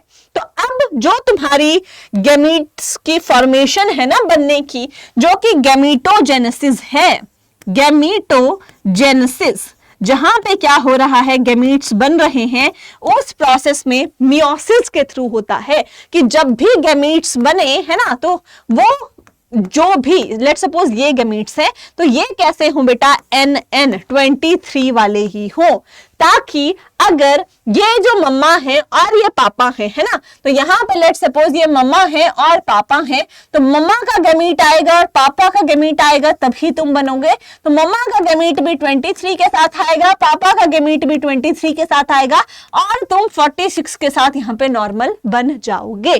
किसकी वजह से हुआ बेटा, मियोसिस की वजह से हुआ। ये तुम्हें यहाँ पे याद रखना है। क्लियर हो गई बात, ठीक है। तो अब अगर हम यही जो मैंने तुम्हें समझाया कि हर एक जनरेशन अगर डीएनए जो है सिंपली ऐड करती जाए दोनों पेरेंट्स से, है ना, कोई भी एडजस्टमेंट किए बिना, तो डीएनए कंटेंट जो है ना हर जनरेशन के साथ डबल हो जाएगा, जो कि नॉर्मल सेल कंट्रोल को डिस्टर्ब कर देगा और वो सर्वाइव ही नहीं कर पाएंगे। तो सॉल्यूशन क्या है कि मल्टी सेल्युलर ऑर्गेनिजम्स में जब भी सेल डिवीजन होती है ड्यूरिंग रिप्रोडक्शन, जर्म सेल्स में, जर्म सेल्स की सिर्फ मैं बात कर रही हूं बेटा, किस सेल्स की, जर्म सेल्स की, बाकी सेल्स में नॉर्मल होता है, जर्म सेल्स में, बाकी सेल्स में माइटोसिस चलती है, जर्म सेल्स में बेटा मियोसिस चलती है, ठीक है। तो मियोसिस जो है वो जर्म सेल्स बनाती है जो कि गैमीट्स प्रोड्यूस करते हैं फर्दर, है ना। तो वो क्या कर देती है, क्रोमोसोम नंबर को हाफ कर देती है, ताकि हाफ मेल से हाफ फीमेल से और तुम जो हो वो दोनों के नॉर्मल कंटेंट बने, हाफ हाफ जो है वो फुल तुम बन जाए, NN 2N बन जाओ, ठीक है। तो ये प्रॉब्लम भी सॉर्ट हो गई। दूसरी बात जो आती है that is size of male and female gamete. क्या मेल और फीमेल गैमीट के साइज में भी कोई फर्क होता है? बिल्कुल होता है बेटा। एक ऑर्गेनिज्म जो है, सिंपल ऑर्गेनिज्म में नहीं ज्यादा फर्क पड़ता, सिंपल ऑर्गेनिज्म में ज्यादा फर्क नहीं पड़ता, लेकिन जैसे ही कॉम्प्लेक्सिटी आई तो वहां पे जो गैमीट्स का साइज है ना वो डिफर करेगा। जहां पे फीमेल का गैमीट बेटा लार्ज होगा, फीमेल का गैमीट लार्ज होगा और मेल गैमीट जो है वो आपका स्मॉल रहता है। Note down, egg ovum female के गैमेट को बोलते हैं, लार्ज होता है, इसमें न्यूट्रिएंट्स जो स्टोर्ड न्यूट्रिएंट्स ज्यादा होते हैं। क्यों? क्योंकि समझ रहे इस चीज को, ये फीमेल है, फीमेल के पास ही हमेशा मेल स्पर्म जो है वो आता है और जितनी भी आगे डेवलपमेंट की प्रोसेस है कहां पे होती है, वो फीमेल की बॉडी में होती है, यहीं पे आगे होगी, है ना। तो यहाँ पे इसको अर्ली डेवलपमेंट को सपोर्ट करने के लिए न्यूट्रिएंट्स चाहिए, इसीलिए साइज क्या है, ज्यादा होता है। बल्कि जो मेल गैमेट है वो आपका स्मॉल होता है, मोटाइल होता है। मोटाइल का मतलब है बेटा मूविंग होता है। क्यों? क्योंकि फीमेल गैमेट तक जाना होता है और ऐसे ही बना है कि भाई वो फीमेल जो एग है, गैमीट है, वहां तक पहुंच के उसको फ्यूज कर ले। ठीक है, तो वैसे ही उसका साइज रहता है। क्लियर होगी बात यहां तक? नाउ अब बेटा सेक्सुअल रिप्रोडक्शन क्या है वो हमने पढ़ लिया। अब हम फ्लावर्स में देखेंगे, उसके बाद फिर हम ह्यूमंस में पढ़ेंगे। तो बेटा जो आपके फ्लावर्स हैं ना, फ्लावर्स जो हैं वो आपके दो टाइप, या प्लांट्स जो हैं वो आपके दो टाइप्स के होते हैं। ठीक है, प्लांट्स जो हैं वो आपके दो टाइप्स के होते हैं। एक होते हैं फ्लावरिंग प्लांट्स, ठीक है, और एक होते हैं नॉन फ्लावरिंग प्लांट्स। ठीक है, एक होते हैं बेटा नॉन फ्लावरिंग प्लांट्स। अब जो फ्लावरिंग प्लांट्स है ना, उनको हम क्या बोलते हैं? एंजियोस्पर्म्स। क्या बोलते हैं बेटा? एंजियोस्पर्म्स बोलते हैं। नॉन फ्लावरिंग को क्या बोलते हैं? That is gymnosperms. क्या बोलते हैं बेटा? जिम्नोस्पर्म्स बोलते हैं। अब हम बोल रहे हैं सेक्सुअल रिप्रोडक्शन इनमें होती है। क्यों? फ्लावरिंग प्लांट्स हैं, मतलब फ्लावर जो है वही इंपॉर्टेंट ऑर्गन है किस चीज के लिए? सेक्सुअल रिप्रोडक्शन के लिए। ठीक है, तो हम इन्हीं को पढ़ेंगे कि भाई जो एंजियोस्पर्म्स हैं, फ्लावरिंग प्लांट्स हैं, उनके फ्लावर में कैसे रिप्रोडक्शन हो पाती है। ठीक है, तो फ्लावर को बेटा पहले समझ लेते हैं। ये है तुम्हारा प्यारा सा एक सुंदर सा फ्लावर है ना। तो ये फ्लावर में तुम कुछ देख पा रहे हो। इस फ्लावर में पहले तो तुम देख पा रहे हो कि कुछ ये स्ट्रक्चर्स जो हैं वो तुम्हें यहाँ पे देखने को मिल रहे होंगे, है ना। ये स्ट्रक्चर्स यहाँ पे तुम्हें ऐसे कुछ स्ट्रक्चर्स जो हैं वो तुम्हें देखने को मिल रहे होंगे, है ना। जैसे कि मैं बात करूं तो ऐसे स्ट्रक्चर्स जो हैं वो तुम्हें देखने को मिल रहे होंगे। एक ये स्ट्रक्चर देखने को मिल रहा होगा, दूसरा जो है वो तुम्हें कुछ ऐसा स्ट्रक्चर देखने को मिल रहा होगा, है ना, कुछ ऐसा स्ट्रक्चर देखने को मिल रहा होगा। ठीक है, तो अब इनको डिफाइन करते हैं कि भाई ये है क्या। तो यहाँ पे तुम्हें ये दो लोब्स दिख रही होंगी, एक लोब ये है, दूसरी लोब ये है। तो ये बेटा बाइलोब्ड एंथर होता है। क्या होता है? बाइलोब्ड एंथर जो है वो हम इसको बोलते हैं। यहाँ पे देखो ये है बेटा, दैट इज बाइलोब्ड एंथर, और ये जो ये है दैट इज फिलामेंट। क्या है बेटा? ये है आपकी फिलामेंट। दोनों मिलके क्या बनाते हैं? दोनों मिलके बेटा स्टेमेन बनाते हैं। मेन मतलब मेल, है ना। तो ये जो है प्लांट का मेल रिप्रोडक्टिव पार्ट होता है। ठीक है, अभी हम रिप्रोडक्टिव की बात करें, फिर हम वेजिटेटिव की भी बात करेंगे। ठीक है, तो यहाँ पे मेजर जो कि रिप्रोडक्शन में हेल्प करेगा, एक मेल होगा एक फीमेल होगा, है ना। तो मेल पार्ट जो है वो आपका एंथर रहता है, और साथ में जो है स्टॉक लाइक फिलामेंट यहाँ पे रहती है। एंथर फिलामेंट मिलके क्या बना रहे हैं? स्टेमेन बना रहे हैं। मेन मतलब आदमी, मेल। ठीक है, दूसरी बात, ऐसा स्ट्रक्चर आपको दिख रहा है यहाँ पे, देखो। ठीक है, ये स्ट्रक्चर तुम्हें यहाँ पे नजर आ रहा है, दैट इज दिस। ठीक है, ऐसे, फिर ये स्टॉक ऐसे है, फिर ये कुछ ऐसे बल्ज सा पोर्शन है। ठीक है, अब इसके अंदर फिर ऐसे प्रेजेंट होगा। तो ये जो ऊपर वाला पोर्शन है ना, ये जो ऊपर वाला पोर्शन है दैट इज बेटा स्टिग्मा। क्या है? स्टिग्मा। बीच वाला ये जो फनल सी है ये दैट इज बेटा स्टाइल। क्या है? स्टाइल। और ये जो एंड में बल्ज सा पोर्शन है दैट इज बेटा ओवरी। क्या बोलते हैं इसको? इसको हम बोलते हैं ओवरी। ठीक है, तो अब अगर हम देखें यहां पे, ठीक है, मोर स्पेसिफिकली अगर हम देखें यहां पे देखो, ठीक है, कुछ एक ऐसा पार्ट है और एक तुम्हारा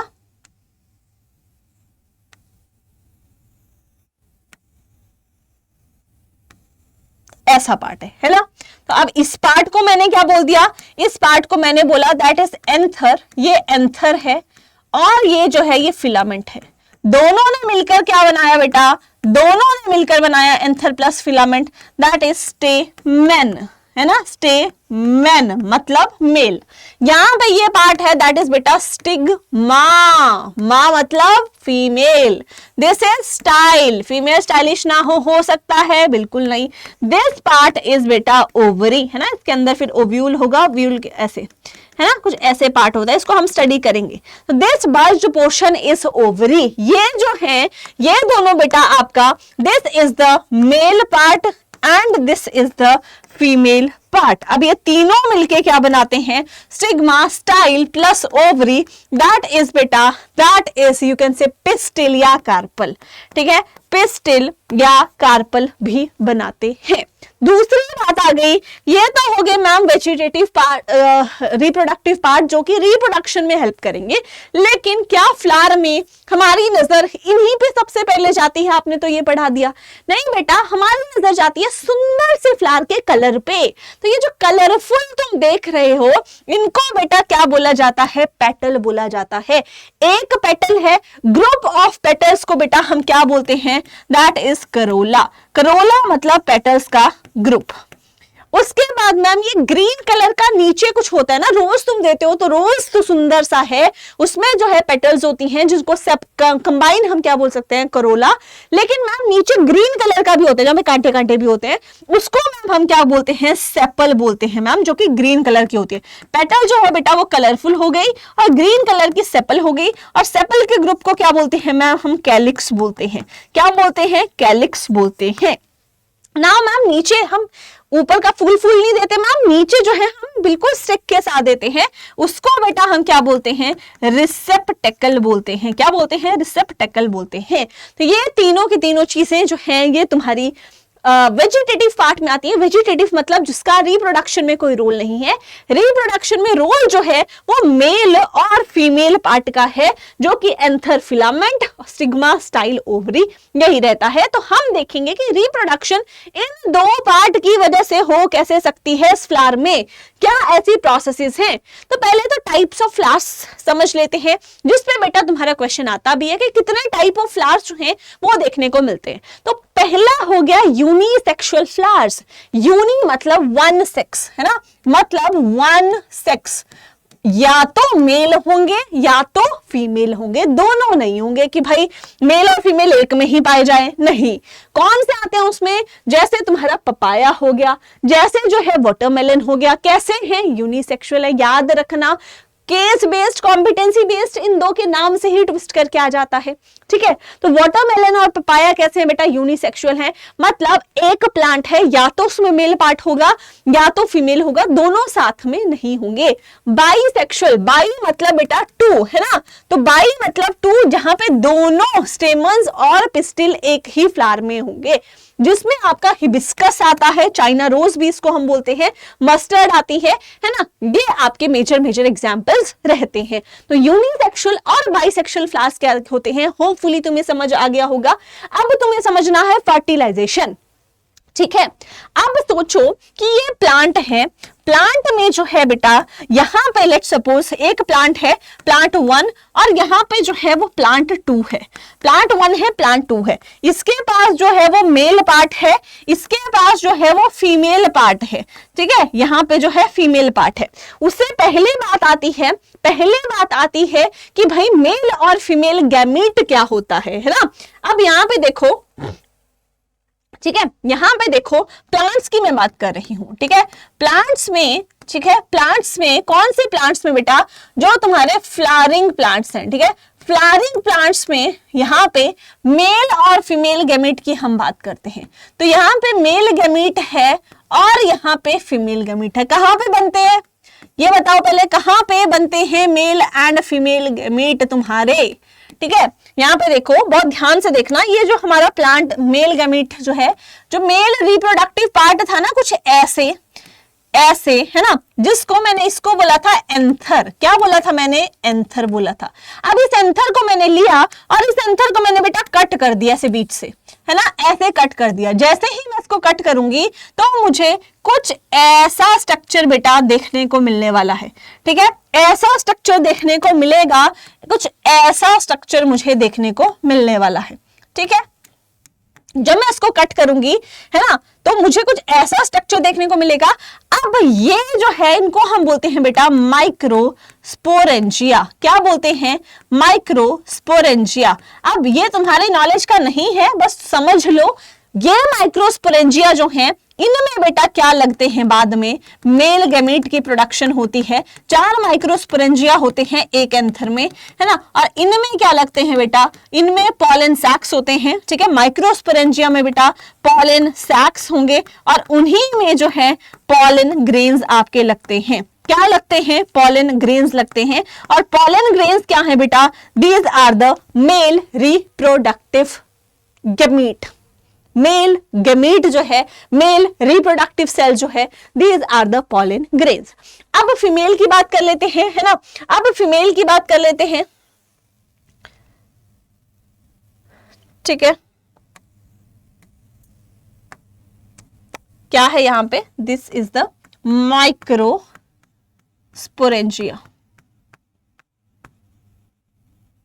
ठीक है। अब जो फीमेल गैमीट तुम्हारा ऐसे था, है ना, ऐसे था जिसमें स्टिग्मा, स्टाइल एंड ओवरी। अब ये ओवरी जो है ना ऐसे होती है। अब ओवरी के अंदर क्या होता है, ओव्यूल्स होते हैं। ये क्या है बेटा, ये जो है दीज आर द ओव्यूल्स। क्या है, ओव्यूल्स हैं, ठीक है। ये ओवरी है, ओवरी के अंदर जो है वो ओव्यूल्स होते हैं। ओव्यूल्स जो है उसके अंदर बेटा एम्ब्रियो सैक होता है, एम्ब्रियो सैक होता है जो कि फीमेल गैमेट है। और इसी एम्ब्रियो सैक के अंदर एग सेल होता है जहां पे जो है ये पॉलन ग्रेन आके फ्यूज करेंगे, है ना। ये पॉलन ग्रेन आके यहाँ पे फर्टिलाइज करते हैं। तो मतलब मेल गैमेट पॉलन ग्रेन है, फीमेल गैमेट जो है वो एम्ब्रियो सैक है। लेकिन एम्ब्रियो सैक का स्ट्रक्चर जब हम देखेंगे तो उसमें कुछ सेल हैं जो कि एग सेल है, उसके साथ जाके जो है वो फ्यूजन यहाँ पे होता है। तो ये तुम्हें समझ आ गया। अब तुम्हें फर्टिलाइजेशन की प्रोसेस देखनी है। अब लेट सपोज यहां पे प्लांट 1 है, यहां पे पॉलन यहां पे है, ठीक है। और यहां पे ये ओव्यूल है, ओव्यूल के अंदर एम्ब्रियो सैक है, यहां पे फिर जाके एग सेल है। अब ये पॉलन यहां है, एग सेल प्लांट 2 पे है, कैसे चलेगा। पॉलन तो मोटाइल भी नहीं है, पॉलन तो मूव भी नहीं कर सकता। तो ये प्रोसेस बेटा होगी कैसे। तो पहली चीज ये आती है कि पॉलन ग्रेन को स्टेमेन से जो है स्टिग्मा तक पहुंचाना है, मेल पार्ट से फीमेल वाले प्लांट तक पहुंचाना है। दूसरा वाला स्टेप क्या है फर्टिलाइजेशन का, कि मेल जर्म सेल्स जो है पॉलन से वो ट्रेवल करेगा कहां पे, ओव्यूल तक। कैसे, पॉलन ट्यूब बनाता है। तीसरा फिर फ्यूजन होगा मेल और फीमेल गैमीट का। क्या होगा बेटा, जाइगोट बनेगा। एंड फिर जाइगोट जो है वो नए प्लांट में, नए उसमें डेवलप करेगा by the process of germination. यही पूरी प्रोसेस है। कैसे 1 बाय 1 होती है, तो पहली जो स्टेप आती है दैट इज बेटा पॉलिनेशन, ठीक है। पॉलिनेशन क्या है, मैंने बोला ना कि पॉलन ग्रेन एक मेल प्लांट है, एक फीमेल है, उनको पहुंचाना है। तो पहुंचाने के लिए जो प्रोसेस आती है दैट इज बेटा pollination. What is pollination, it is the transfer of pollens from stamen to the stigma. जो मेल पार्ट है वहां से फीमेल पार्ट तक पॉलन ग्रेन्स पहुंचाने को ही क्या बोला जाता है, पॉलिनेशन बोला जाता है, ठीक है। अब पॉलिनेशन बेटा 2 टाइप की हो सकती है। पॉलिनेशन बेटा 2 टाइप की हो सकती है, या तो सेल्फ पॉलिनेशन या तो क्रॉस पॉलिनेशन, ठीक है। 2 टाइप की मैं क्यों बोल रही हूं बेटा, सेल्फ क्या होता है, सेल्फ एंड क्रॉस, ठीक है। 2 टाइप की हो सकती है। सेल्फ मतलब यहां पे लेट सपोज, है ना, सेल्फ की बात है कि यहां पे एक ही प्लांट है ना, एक ही प्लांट है, उसी के फ्लावर्स में यहां पे पॉलिनेशन हो रही है। क्रॉस में ऐसा नहीं होगा। क्रॉस में एक प्लांट होगा और दूसरा प्लांट होगा, दोनों के बीच में ट्रांसफर होगा, दैट इज क्रॉस पॉलिनेशन। और बहुत ध्यान से समझना इस चीज को, क्योंकि यहां पे बहुत कंफ्यूजिंग क्वेश्चंस जो हैं वो तुमसे पूछे जाते हैं। सेल्फ पॉलिनेशन भी बेटा 2 टाइप की होती है। सेल्फ पॉलिनेशन भी 2 टाइप की होती है। यहां पे बहुत ध्यान से सेल्फ पॉलिनेशन में देखो, फ्लावर क्या है, सेम है ना, फ्लावर क्या है, सेम है। तो सेल्फ पॉलिनेशन में 2 टाइप्स हैं। पहला है बेटा ऑटोगैमी, है ना, ऑटोगैमी कि एक फ्लावर है, उसी के पॉलन ग्रेन्स उसी के स्टिग्मा पे लैंड हो रहे हैं, दैट इज ऑटोगैमी, है ना, सेल्फ पॉलिनेशन। लेकिन जब हम क्या कर रहे हैं, फ्लावर एक है ना, फ्लावर क्या है, that is same, sorry plant same है, ठीक है, प्लांट सेम है, ठीक है। तो यहां पे हम सेम प्लांट कर सकते हैं। मोर स्पेसिफिकली यहां पे हम क्या करेक्शन कर सकते हैं ताकि तुम कंफ्यूज ना हो, दैट इज सेम फ्लावर की जगह सेम प्लांट, ठीक है, सेम प्लांट, मतलब प्लांट जो है वो सेम रहना चाहिए, बाकी फ्लावर जो है तुम्हारा अलग हो सकता है, लेकिन प्लांट बेटा अलग हुआ तब क्रॉस हो जाएगा। ठीक है, तो ये ऑटोगैमी में क्या है कि एक ही फ्लावर में हो रही है, दूसरे में कि एक ही प्लांट है उसके 2 फ्लावर है भाई, तो यहां पे क्या हुआ, यहाँ के पॉलन ग्रेन्स आए और दूसरे प्लांट के स्टिग्मा पे लैंड हो गए। अब मुझे यहाँ पे बताओ कुछ क्रॉस हुआ, कोई और प्लांट जो था वो यहाँ पे आया नहीं आया ना, प्लांट वही है, बस उसी के आपस में पॉलन और बेसिकली क्या है दूसरे के स्टिग्मा पे, दूसरे फ्लावर के स्टिग्मा पे लैंड कर रहे हैं। तो प्रोसेस क्या है, सेल्फ पॉलिनेशन ही है, लेकिन उसको हम क्या बोलते हैं, जिटोनोगैमी। एक ऑटोगैमी हो गया, दूसरा क्या हो गया बेटा, जिटोनोगैमी, जहां पे क्या हो रहा है, एक ही प्लांट है लेकिन फ्लावर्स अलग अलग हो गए, तो इसको तुम क्रॉस पॉलिनेशन नहीं बोलोगे। क्रॉस पॉलिनेशन हमेशा वहां होता है जहां पे जेनेटिक कंटेंट डिफर कर रहा है, अलग हो जाता है।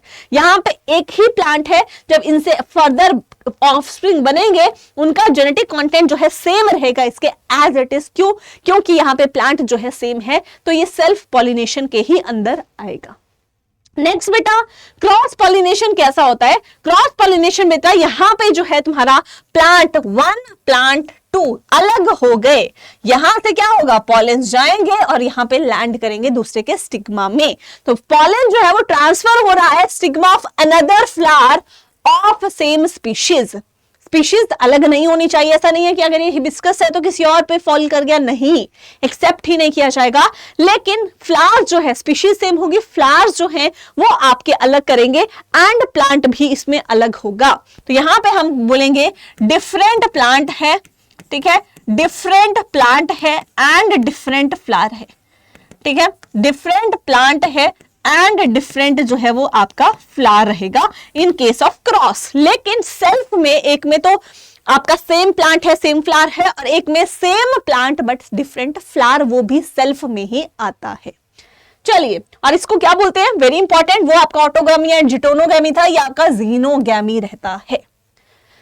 डन होगी यहां तक बात। नाउ अब अगर हम बात करें क्रॉस पॉलिनेशन में, तो हमने एक के पॉलेंस को दूसरे के स्टिग्मा पे लैंड कराना है, तो पॉलेंस बेटा चल के तो नहीं जा सकते। अब अगर चल के नहीं जा सकते तो वहां पे कुछ ना कुछ एजेंट्स जो हैं वो आपके रहते हैं, और उन्हीं को बोला जाता है एजेंट्स ऑफ पॉलिनेशन, जिसमें आपके बेटा लिविंग एजेंट्स भी हो सकते हैं जिनको हम बायोटिक एजेंट्स बोलते हैं, या आपके नॉन लिविंग एजेंट्स भी हो सकते हैं जिनको हम एबायोटिक एजेंट्स बेटा बोलते हैं। ठीक है, अब बायोटिक में आपके बर्ड्स भी आ सकते हैं, एनिमल्स भी आ सकते हैं, इंसेक्ट्स भी आ सकते हैं, और इंसेक्ट्स में जो बीज हैं, ठीक है, इंसेक्ट्स में जो आपकी बीज होती है ना, वो बहुत कॉमनली देखने को मिलती है as a agent of pollination. And non living में विंड हो सकता है, वाटर हो सकता है, ये आपके रहते हैं एबायोटिक एजेंट्स। ठीक है, तो नेक्स्ट है पॉलिनेशन हो गई अगर, है ना, पॉलिनेशन अगर हो गई तो फिर क्या देखने को मिलने वाला है। ठीक है, तो अब अगर हम बात करें कि भाई पॉलिनेशन अगर हो गई तो क्या देखने को मिलने वाला है, पॉलिनेशन हो जाए, सबसे पहले देखो क्या होगा, यहां पे ये पॉलन ग्रेन है ना, ये पॉलन ग्रेन है, ये लेट सपोज आ चुका है, ठीक है, ये लेट सपोज यहाँ पे आ चुका है, तो ये क्या करेगा बेटा, ये बनाएगा यहाँ पे पॉलन ट्यूब। क्या बनाएगा, पॉलन ट्यूब की फॉर्मेशन करेगा, खुद से तो नहीं जा सकता, तो यहां से क्या करेगा, जर्मिनेट करके पॉलन ट्यूब की फॉर्मेशन करने जाएगा। और ये पॉलन ट्यूब कहां तक जाएगी बेटा, ये पॉलन ट्यूब जाएगी कहां पे, ये जो ये ओवरी के अंदर, ये ओवरी है ना, ओवरी के अंदर यहाँ पे ओव्यूल है, ओव्यूल के अंदर यहाँ पे जो ये है दैट इज एम्ब्रियो सैक। ठीक है, ठीक है, तो ये जो ये लाइन है ना, ये तुम लाइंस देखो, बाहर वाली ये ओवरी है, ये जो ये है पूरा दैट इज ओवरी, ओवरी के अंदर ये ओव्यूल है, ओव्यूल के अंदर ये जो है बेटा, ये जहां पे ये वाली बाउंड्री में मार्क कर रही हूं, जहां से येलो येलो ये स्टार्ट हो रहा है, ठीक है, जहां से ये येलो येलो स्टार्ट हो रहा है, दैट इज व्हाट बेटा, दैट इज एम्ब्रियो सैक। क्या है, एम्ब्रियो सैक। और यही एम्ब्रियो सैक जो है इसमें ही, ठीक है, ठीक है, ये है बेटा एम्ब्रियो सैक तुम्हारा, सॉरी, है ना, यहां पे देखो, फिर से देख लो, अगेन देख लो, बहुत इंपॉर्टेंट है। ठीक है, ये देखो, ये ओवरी है, ये वाला बाहर वाला bulged portion, this is ovary, ovary के अंदर दिस इज बेटा ओव्यूल, ये पूरा ओव्यूल है, ओव्यूल के अंदर यहां पे ये है एम्ब्रियो सैक, ये है एम्ब्रियो सैक, और इसी एम्ब्रियो सैक में यहां पे देखो ये है एग सेल। क्या है? एग सेल, जिसको फ्यूज करेगा कौन? That is male gamete. ठीक है, बहुत ध्यान से देखना।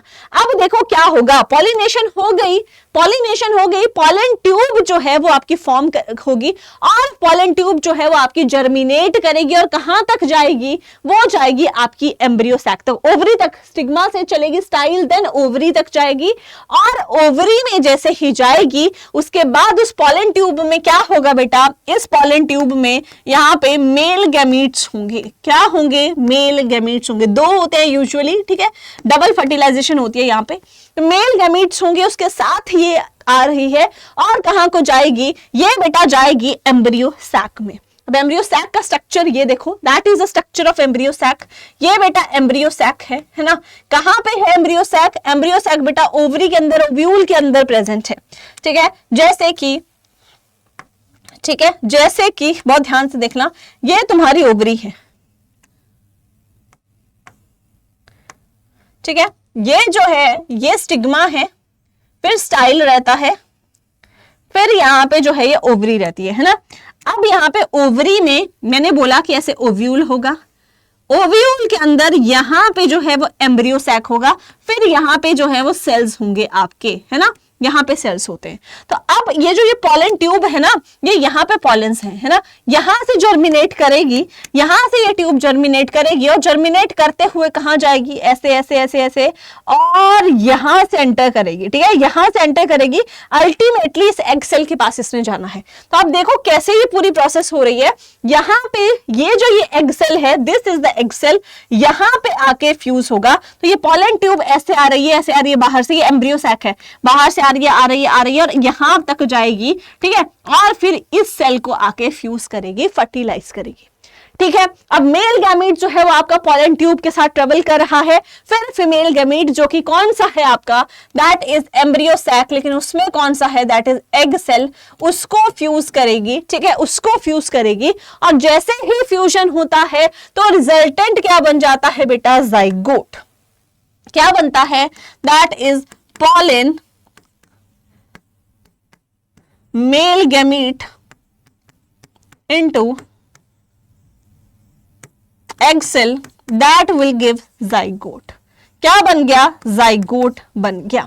दूसरा एक और फ्यूजन होता है जहां पे, क्योंकि इस पॉलन ट्यूब में आपके दो मेल गैमीट्स होते हैं, एक तो एक सेल के साथ कर जाता है, दूसरा यहाँ पे सेंट्रल सेल जो है वहां पे करता है, और यहाँ पे डबल फर्टिलाइजेशन जो है वो देखने को मिलती है, जो कि आप हायर क्लासेस में डिटेल में पढ़ने वाले हो। ठीक है, तो फर्टिलाइजेशन हो गई, जाइगोट बेटा बन गया। अब जाइगोट क्या करेगा? एम्ब्रियो बनाएगा, एम्ब्रियो में डेवलप हो गया, फिर ओव्यूल जो थे, जो ओव्यूल था बाहर का, है ना, एम्ब्रियो जो था वो बनाएगा, फिर वो जर्मिनेट करके पूरा का पूरा स्ट्रक्चर बनाएगा, न्यू प्लांट बनाएगा।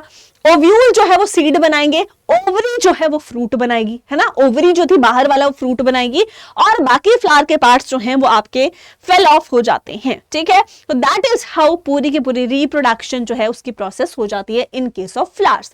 अब सीड के क्या एडवांटेजेस है? एक तो प्रोटेक्शन देते हैं एम्ब्रियो को, ठीक है, सीड कोट है। सेकंड, स्टोरेज, जितना भी फूड रिजर्व्स हैं अर्ली ग्रोथ के लिए उस सीड के लिए चाहिए, वो सारा के सारा किसमें स्टोर है? इसी सीड में स्टोर है जो एम्ब्रियो ग्रोथ के लिए चाहिए। नेक्स्ट, सर्वाइवल, अगर कोई हार्श कंडीशंस हैं, वो जर्मिनेट नहीं हो सकता, तो सीड में स्टोर्ड है, जब फेवरेबल आएंगे लगाएंगे नया प्लांट उग जाएगा। एंड डिस्पर्जल, पूरे प्लांट को कैरी करना हार्ड है, डिफिकल्ट है, लेकिन सीड्स को कहीं भी कैरी कर दिया जा सकता है। ठीक है, तो ये भी एक एडवांटेज है किस चीज का? सीड का। नाउ लास्ट इज जर्मिनेशन, की जैसे ही फेवरेबल कंडीशंस आती हैं, फेवरेबल कंडीशन से मतलब है कि वाटर, ऑक्सीजन, टेम्परेचर जब उसको फेवरेबल मिलता है, तो ये सीड्स, एम्ब्रियो जो हैं वो क्या होते हैं? ये है सीड का एम्ब्रियो, ये फिर सीडलिंग निकलने लगती है, एंड फिर प्लांटलेट एंड कंप्लीट प्लांट में यहाँ पे नया प्लांट ग्रो हो जाता है। प्रोसेस क्या है बेटा? That is germination. So that is how complete sexual reproduction happens in a flowering plant. कौन था? फ्लावर था मेजर ऑर्गन। आई होप यहां तक तुम्हें समझ आ गया होगा। Now will study human reproduction. फटाफट से ह्यूमन रिप्रोडक्शन करते हैं, and then at last reproductive health, and one shot हमारा लाइन टू लाइन वाला कंप्लीट हो जाएगा। अब ह्यूमन बींग्स में सेक्सुअल रिप्रोडक्शन ही होती है, ये तो हमें पता है। दूसरा, यहाँ पे भी सेम जो मेल और फीमेल गैमेट्स प्लांट्स में बने थे, पॉलन और यहाँ पे जो एम्ब्रियो सैक था वो बने थे, है ना, गैमेटोजेनेसिस हुई थी, जो कि हमने नहीं पढ़ी, आपके सिलेबस में नहीं है, लेकिन प्रोसेस होती है, फॉर्मेशन होती है, फिर फ्यूजन होता है। सेम यहाँ पे भी होगा बेटा, that is male and female gametes जो है उनका फॉर्मेशन होगा, फिर फ्यूजन होगा, ठीक है, और फिर ऑफस्प्रिंग जो है बनने वाले हैं। तो ह्यूमन बींग्स में मेल के गैमेट को हम स्पर्म्स बोलते हैं और फीमेल गैमेट जो है उसको हम एग या फिर ओवम बोलते हैं। ठीक है, यहां तक समझ आ गई बात। तो अब हमने पढ़ना है कि होता कैसे है। पहली बात तो ग्रोथ वर्सेस प्यूबर्टी, दो टर्म्स हैं जिसमें बहुत सारे बच्चे कंफ्यूज होते हैं। तो बेटा ग्रोथ क्या है? ग्रोथ है जब तुम छोटू से होते हो ना, हम लोग छोटू से होते हैं, अपनी बचपन की फोटो देखना, इतने छोटू से है, आज हम इतने बड़े हो गए, तो हमें क्या हुई बेटा? ग्रोथ हुई। तो हमारा जो है बॉडी साइज जो है वो इंक्रीज हो रहा है चाइल्डहुड से, है ना। तो इंक्रीज सिर्फ और सिर्फ ये नहीं है बॉडी साइज जो है हाइट ही हुई, और भी चेंजेस आए आपके, है ना। हाइट में मिल्क टीथ जो थे वो परमानेंट से रिप्लेस हो गए, बहुत सारी चीजें जो है चेंजेस जो है वो आपके देखने को मिले। सारे चीज के सिम्टम्स एंड साइंस हैं, दैट इज ऑफ ग्रोथ। अब प्यूबर्टी क्या है? जो प्यूबर्टी में चेंजेस आते हैं ना वो अलग है ना, वो अलग है, वो एक स्पेसिफिक टाइम पीरियड है जब ये चेंजेस आप में होने लगते हैं। इसमें सिर्फ और सिर्फ हाइट बड़ी नहीं होती है ना, बॉडी की एनलार्जमेंट नहीं होती, लेकिन बॉडी प्रपोर्शन जो है वो चेंज होते हैं, अपीयरेंस चेंज होती है, सेंसेशंस जो है वो आपको फील होने लगती हैं। ये सारी चीजें जो है प्यूबर्टी में होती हैं, लेकिन ग्रोथ पीरियड जो होता है ना उसमें ये सारी चीजें नहीं देखने को मिलती, उसमें जस्ट एंड जस्ट आपकी साइज जो है वो आपका बड़ा हो रहा है। ठीक है, नाउ नेक्स्ट एक क्वेश्चन आता है बेटा, दैट इज बॉयज और गर्ल्स में क्या क्या कॉमन चेंजेस हैं जो कि प्यूबर्टी में देखे जाते हैं। कुछ ऐसे चेंजेस हैं जो कि दोनों के लिए कॉमन रहते हैं, जैसे कि हेयर ग्रोथ हो गया, है ना, मतलब हेयर ग्रोथ दोनों में होती है। स्किन एंड ऑयल सिक्रीशन, तुमने देखा होगा बहुत सारे एक्ने पिंपल्स तुम्हें इस टीनेज में होते हैं। क्यों? क्योंकि उस टाइम तुम्हारी बॉडी, तुम्हारी स्किन जो है वो सीबम की ऑयल की सिक्रीशन कर रही होती है। ड्यू टू दैट जो एक्ने हैं वो आपके होते हैं, हार्मोनल चेंजेस है उनकी वजह से भी होते हैं ऑल्दो, है ना, लेकिन ये भी एक फैक्टर है जो कि आपके लिए रिस्पॉन्सिबल है। Next is body awareness. ठीक है, तो यहाँ पे क्या है कि जो भी ये टाइम पीरियड है इसमें बॉडी अवेयरनेस जो है वो भी इंक्रीज हो जाती है of both in boys and girls. Next कुछ चेंजेस हैं जो कि स्पेसिफिकली जो है गर्ल्स में ही देखने को मिलते हैं, एंड कुछ चेंजेस हैं जो कि बॉयज में ही देखने को मिलते हैं ड्यूरिंग प्यूबर्टी। प्यूबर्टी को हम एडोलोसेंट फेज भी बोलते हैं, है ना। तो अगर हम बात करें तो ब्रेस्ट डेवलपमेंट गर्ल्स में होती है एंड उनकी मेंस्ट्रुअल साइकिल जो है वो स्टार्ट हो जाती है। नाउ बॉयज में क्या होता है? बॉयज में फेशियल हेयर्स जो है वो आपके आना स्टार्ट हो जाते हैं, बियर्ड जो है वो आना स्टार्ट हो जाती है, वॉइस जो है वो आपने देखा होगा लड़कों की आवाज जो है वो हो जाती है बेसिकली एज पीरियड में। तीसरा जो है पिनाइल चेंजेस जो है वो आपके यहाँ पे देखने को मिलते हैं। तो ये सारे बॉयज में स्पेसिफिक चेंज है, गर्ल्स में होते हैं, और बॉयज में और गर्ल्स में कॉमनली क्या देखने को मिलता है? That is this. Now next is क्या सिग्निफिकेंस है इन चेंजेस की? क्यों ये चेंजेस इंपॉर्टेंट है बेटा? क्योंकि यही चेंजेस सिग्निफाई करते हैं that you have attained sexual maturity. क्यों बेटा? पहले जो है शादियां करवा दी जाती थी, बाल विवाह करवा दिया जाता था, लेकिन जब एडोलेसेंट वाला जो एक फेज आती थी, जब प्यूबर्टी हिट होती थी ना, उसके बाद ही रिप्रोडक्शन की प्रोसेस होती थी, उससे पहले नहीं होती थी। क्यों? क्योंकि जब तक सेक्सुअल मैच्योरिटी ही नहीं आई है तब जो है आप केपेबल ही नहीं हो रिप्रोडक्शन के लिए। तो ये चेंजेस मार्क करते हैं बेटा कि अब रिप्रोडक्शन हो सकती है, you have attained sexual maturity and you are capable of reproduction. अब तुम्हारी बॉडी में इस ड्यूरेशन में बहुत सारे हार्मोन्स जो है वो भी रिलीज होते हैं। ठीक है, जैसे कि बॉयज में टेस्टोस्टेरोन होता है, एस्ट्रोजन जो है वो गर्ल्स में, फीमेल्स में रिलीज होता है ना। तो कौन करता है? पिट्यूटरी ग्लैंड, जो कि कंट्रोल एंड कोऑर्डिनेशन में हमने पढ़ा भी था। ठीक है, तो ये सारी चेंजेस जो है यही बताते हैं that you are now capable of reproduction. Next, इसी एज में क्यों प्यूबर्टी आती है? तुमने देखा होगा कि 11 से 12 साल के बीच में ही इस एज पीरियड में ही प्यूबर्टी आती है, इससे पहले नहीं आती, है ना। किसी को 5 साल में प्यूबर्टी क्यों नहीं आई? क्योंकि बेटा जो तुम्हारे जर्म सेल्स हैं वो हमें चाहिए सेक्सुअल रिप्रोडक्शन के लिए, है ना। बाकी हमारे सोमैटिक सेल्स जो है वो तो चल ही रहे हैं, है ना। लेकिन जब हमारी अर्ली लाइफ है, हम 3, 4, 5 साल के हैं, तो हमारी बॉडी जो है ना वो ओवरऑल हमारी ग्रोथ के ऊपर फोकस करती है, सिर्फ और सिर्फ हमारी ग्रोथ के ऊपर फोकस करती है और हमें एक प्रॉपर साइज जो है वो देती है। नाउ जब ये ग्रोथ फेज चला जाता है, फिर हमारी बॉडी को टाइम मिलता है, वो सोचती है कि हाँ ठीक है, अब ग्रोथ वाला हो गया, अब रिप्रोडक्टिव वाला जो टिश्यूज है उनकी मैच्योरेशन करें। कब? जैसे ही जो तुम्हारी जर्नल ग्रोथ है वो कम होने लगती है। तुमने देखा होगा कि एक ऐसी एज पीरियड है जो कि प्यूबर्टी है, तब तक तुम बहुत ज्यादा तरीके से या बहुत एक्सट्रीमली जो है वो ग्रो करते हो, उसके बाद ग्रोथ जो है वो स्लो हो जाती है, ठीक है। उसी ड्यूरेशन में वही वो एज है प्यूबर्टी की जहां पे ग्रोथ स्लो हुई, बॉडी ने बोला कि हाँ ठीक है यही सही टाइम है, यहीं पे क्या होगा बेटा, यहीं पे अब प्यूबर्टी जो है हिट होगी एंड रिप्रोडक्शन वाला जो फेज है उसको हम चालू करते हैं। तो प्यूबर्टी जो है that is equal to adolescence stage, जहां पे रिप्रोडक्टिव टिश्यूज जो है वो आपके मैच्योर होते हैं। नाउ नेक्स्ट इज बेटा मेल रिप्रोडक्टिव सिस्टम, जहां पे मेल जर्म सेल्स हैं, मेल गैमीट्स जो है उनकी प्रोडक्शन होती है। फिर हम फीमेल रिप्रोडक्टिव सिस्टम है उसको पढ़ेंगे, ठीक है। अब मेल रिप्रोडक्टिव सिस्टम में ऐसे पार्ट्स हैं जो कि स्पर्म की प्रोडक्शन करते हैं एंड उनको डिलीवर भी किया जाता है for fertilisation to the female reproductive part. तो मेल रिप्रोडक्टिव पार्ट के पास सिस्टम में ये ऑर्गन्स प्रेजेंट होते हैं। पहले स्पर्म प्रोडक्शन की बात करते हैं, तो यहाँ पे देखिए ये है मेल रिप्रोडक्टिव सिस्टम बेटा। वहां पे जो है इस पार्ट को हम बोलते हैं टेस्टिस। क्या बोलते हैं? टेस्टिस बोलते हैं। और अ पेयर ऑफ टेस्टिस जो हैं वो आपके प्रेजेंट होते हैं इन मेल रिप्रोडक्टिव पार्ट, है ना। 2 टेस्टिस होते हैं और टेस्टिस जो है ना वो एक पाउच में लोकेटेड होते हैं, ठीक है। एक पाउच में लोकेटेड होते हैं और उस पाउच को हम क्या बोलते हैं बेटा? स्क्रोटम बोलते हैं। क्या बोलते हैं? स्क्रोटम बोलते हैं। स्क्रोटम का जो टेम्परेचर होता है ना बेटा, वो बेटा कम होता है, लेस होता है देन योर बॉडी टेम्परेचर, ठीक है। कितना लेस होता है? कितना लेस होता है? यहाँ पे देखो, जो स्पर्म प्रोडक्शन है कहां पे होती है? टेस्टिस में होती है, जो कि आपके पेयर में प्रेजेंट होते हैं, ठीक है। पेयर में मतलब 2 इन नंबर होते हैं। नेक्स्ट ये जो है आपके लोकेटेड कहां है? स्क्रोटम में, जो कि पाउच है, जो कि एब्डोमिनल कैविटी के आउटसाइड बाहर प्रेजेंट होता है ना, और इस पाउच में लोकेटेड है टेस्टिस। और स्पर्म फॉर्मेशन बेटा एक लोअर टेम्परेचर जो है वो उसको रिक्वायर्ड होता है। जैसे कि नॉर्मल बॉडी टेम्परेचर है कितना? 2.5 डिग्री सेल्सियस लोअर, इतना लोअर चाहिए, और ये उसको स्क्रोटम में ही मिलता है। इसीलिए टेस्टिस जो हैं वो आपके स्क्रोटम में, पाउच में लोकेटेड होते हैं, ठीक है। ये हमारा क्लियर हो गया। 2 क्वेश्चंस यहां से। नेक्स्ट है टेस्टिस बेटा क्या सिक्रीट करते हैं? ये टेस्टिस एक हार्मोन सिक्रीट करते हैं जिसको हम बोलते हैं टेस्टोस्टेरोन। क्या बोलते हैं बेटा? टेस्टोस्टेरोन। और ये टेस्टोस्टेरोन क्या करता है? जितने भी चेंजेस आप पे प्यूबर्टी में हो रहे हैं मेल्स में, उनके लिए रिस्पॉन्सिबल होता है, ठीक है। सो दैट इज बेटा मेल रिप्रोडक्टिव सिस्टम। अब देखो होगा क्या, ये टेस्टिस है यहाँ पे, और टेस्टिस में भी कहां पे अगर मैं बता दूं तो यहाँ पे टेस्टिस हैं।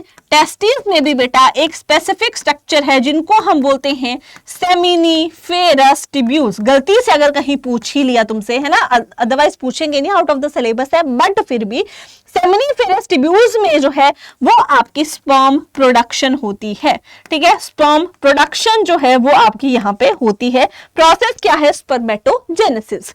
सेमिनिफेरस ट्यूब्यूल्स में होगी, उसके बाद है यहाँ पे ही टेस्टिस में ही है, ठीक है। सेमिनिफेरस ट्यूब्यूल्स इसी के अंदर है, यहाँ पे ही होगी, फिर ये यहाँ से बाहर आएंगे, ठीक है। तो स्पर्म का ट्रांसपोर्ट क्या है कि ये सेमिनिफेरस ट्यूब्यूल्स हैं, यहाँ पे बन गए, फिर उसके बाद ये है, देखो यहाँ पे सेमिनिफेरस ट्यूब्यूल्स ऐसे स्ट्रक्चर्स होते हैं, है ना, और इसमें ऐसे क्वाइल्ड से स्ट्रक्चर्स होते हैं। तो अब इनमें जो है टेस्टिस में स्पर्म्स बन गए सेमिनिफेरस ट्यूब्यूल्स में, वहां से जाएंगे बेटा, वहां से जाएंगे यहाँ पे, दैट इज रेटेटेस्टिस। रेटेटेस्टिस से कहां से जाएंगे? यहाँ पे एपिडाइडमिस में जाएंगे, और एपिडाइडमिस में जाके वो स्टोर हो जाएंगे। क्या हो जाएंगे बेटा? स्टोर हो जाएंगे, ठीक है। उसके बाद जब नीड होती है रिलीज की, फिर जाते हैं वो वास्ट डिफरेंस में, यहाँ पे है ना, यहाँ पे वास्ट डिफरेंस में, और वास्ट डिफरेंस से होते होते फिर यहाँ पे देखो कहां पे चले जाते हैं, that is ejaculatory duct and urethra, ठीक है। फिर यूरेथ्रा के थ्रू यहाँ पे देखो, है ना, यूरेथ्रा के थ्रू यहाँ पे फिर ये पीनस है, यहां से होते हुए जो है वो आपके बाहर आ जाते हैं, रिलीज कर दिए जाते हैं, ठीक है। तो that is what sperm transport कहां से होता है, इसके बीच में बहुत सारे ग्लैंड्स हैं मेल रिप्रोडक्टिव सिस्टम में, जैसे प्रोस्टेट ग्लैंड हो गया, आपका सेमिनल वेसिकल हो गया। ये क्या करते हैं, ये कुछ ना कुछ फ्लूइड सिक्रीट करते रहते हैं जो कि स्पर्म की ट्रांसपोर्ट और न्यूट्रिशन के लिए इंपॉर्टेंट होते हैं, ठीक है। तो ये है स्पर्म ट्रांसपोर्ट। इसके बाद हम स्ट्रक्चर देख लेते हैं स्पर्म का। तो स्पर्म के स्ट्रक्चर में पहला इंपॉर्टेंट रीजन है हेड, दूसरा है नेक, तीसरा है मिडल पीस और चौथा होता है टेल। अब हेड में बेटा क्या है, एक स्ट्रक्चर प्रेजेंट होता है that is cap like structure, है ना, जिसको हम बोलते हैं एक्रोजोम। अब ये एक्रोजोम में क्या है बेटा, इसमें बहुत सारी एंजाइम्स होती हैं, ठीक है। किस लिए होती हैं एंजाइम जो हैं, वो किस लिए होती हैं, वो बेटा डिसॉल्व करती हैं ओवम या तो एग की लेयर को, ठीक है। कौन सी लेयर को डिसॉल्व करती हैं ये भी पता होना चाहिए, दैट इज जोना पेल्यूसिडा, ताकि स्पर्म एंटर करे और फ्यूज कर सके, ठीक है। अदरवाइज फ्यूजन नहीं होता। लेकिन इस कैप लाइक स्ट्रक्चर एक्रोसोम के पास कुछ एंजाइम्स हैं जो कि पेनिट्रेट करती हैं ओवम और एग को, और इसकी जो लेयर है उसको डिसॉल्व करने का काम करती है। दूसरा, इसमें बेटा न्यूक्लियस भी होता है ना, तो हेड हमारा बहुत इंपॉर्टेंट है। तीसरा, प्लाज्मा मेम्ब्रेन से पूरा के पूरा स्पर्म जो है वो कवर्ड होता है। हेड की हमने बात कर ली, मेजरली जो आपका जेनेटिक मटेरियल है ना, वो आपका हेड में रहता है। क्यों? क्योंकि न्यूक्लियस है, उसमें ही सारा का सारा जेनेटिक मटेरियल रहेगा। नेक्स्ट नेक है, नेक में आपके सेंट्रियोल्स होते हैं जो कि डिवीजन के लिए इंपॉर्टेंट होते हैं। मिडल पीस के पास क्या होता है बेटा, माइटोकॉन्ड्रिया होते हैं। माइटोकॉन्ड्रिया है तो यहाँ पे क्या होगा, बहुत सारी एनर्जी होगी। स्पर्म की मूवमेंट के लिए एनर्जी कहां से आएगी, मिडल पीस से आएगी। एंड टेल जो होती है उसको हम फ्लैजिला भी बोलते हैं। तो यहाँ पे मूवमेंट के लिए कौन रिस्पॉन्सिबल है, दैट इज द टेल। यहाँ पे ये टेल जो है ये आपके रिस्पॉन्सिबल होती है। क्लियर हो गई बात, स्ट्रक्चर समझ आ गया। अब फीमेल रिप्रोडक्टिव सिस्टम बेटा पढ़ लेते हैं।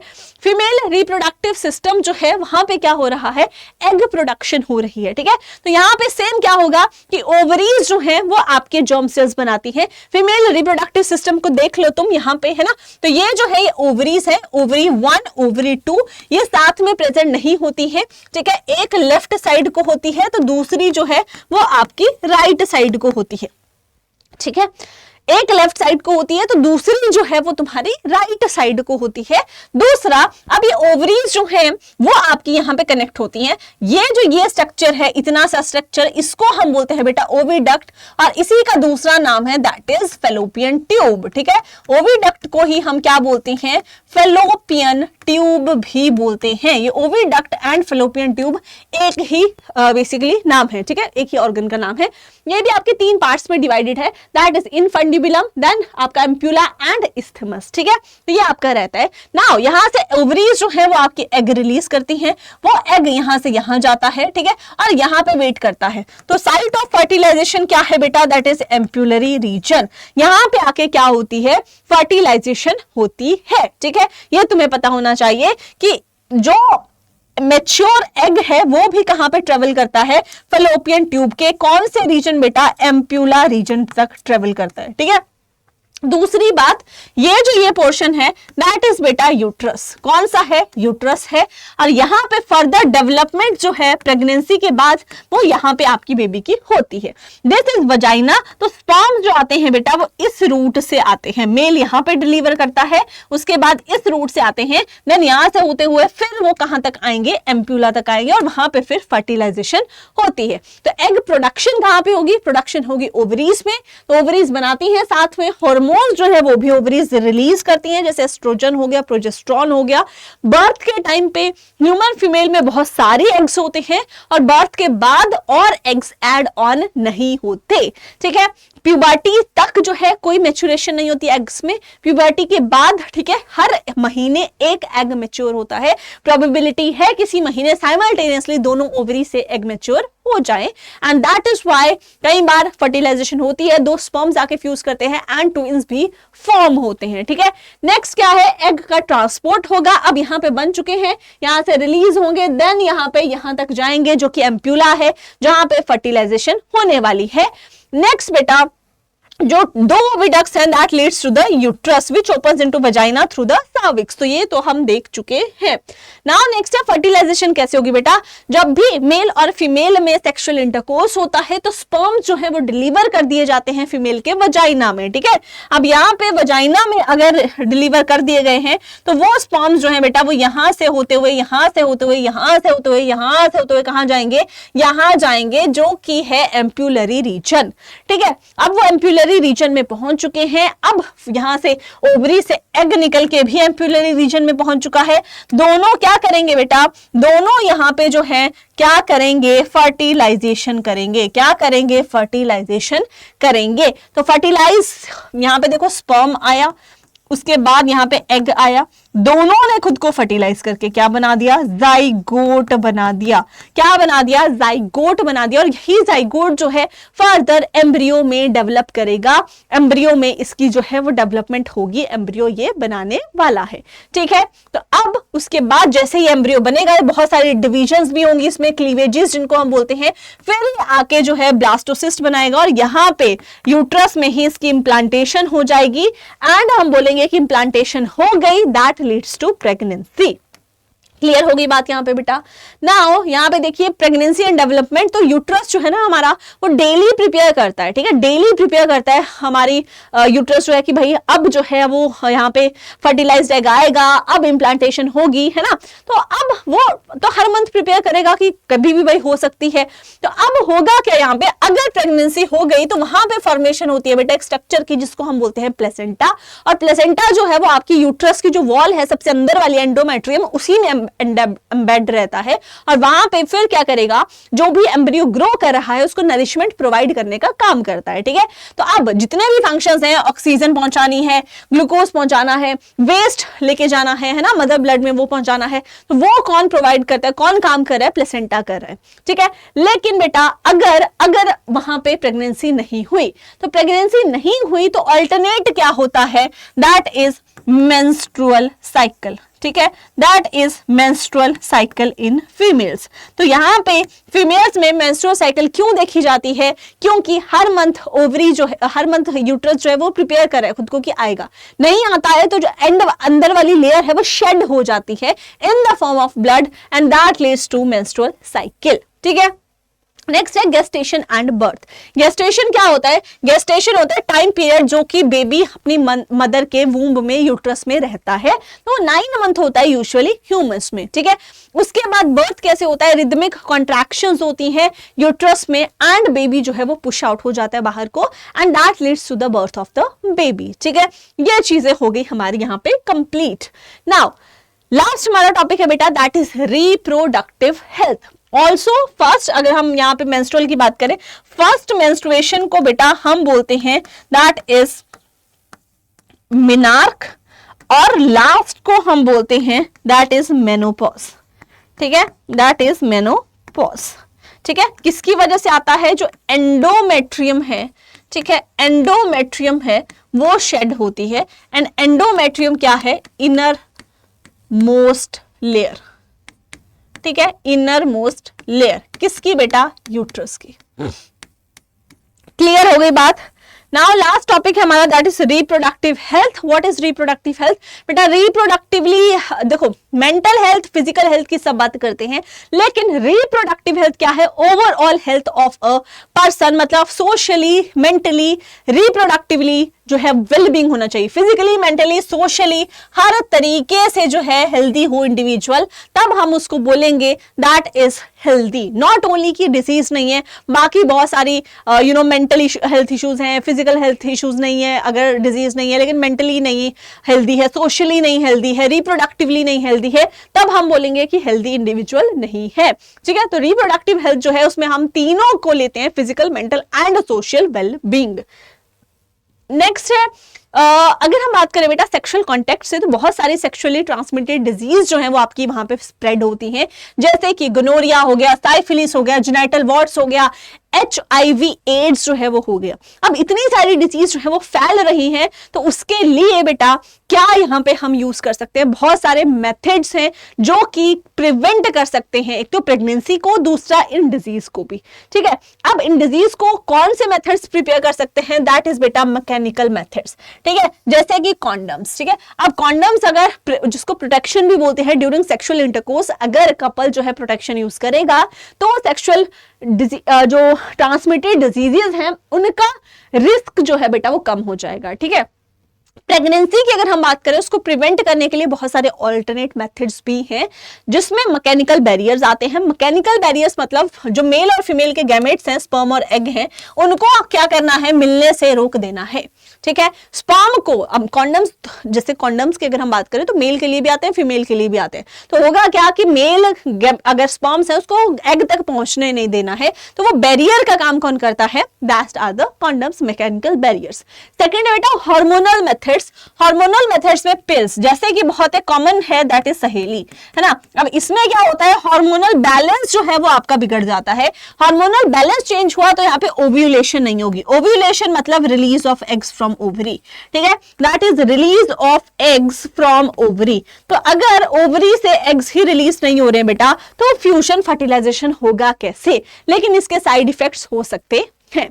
नेक्स्ट है बेटा intra uterine devices, that is IUDs और IUCDs भी इनको हम बोलते हैं, जैसे कि कॉपर टी हो गया। इनको क्या किया जाता है बेटा? यूट्रस में, फीमेल के यूट्रस में इंसर्ट किया जाता है, और वहां पे वो क्या करते हैं?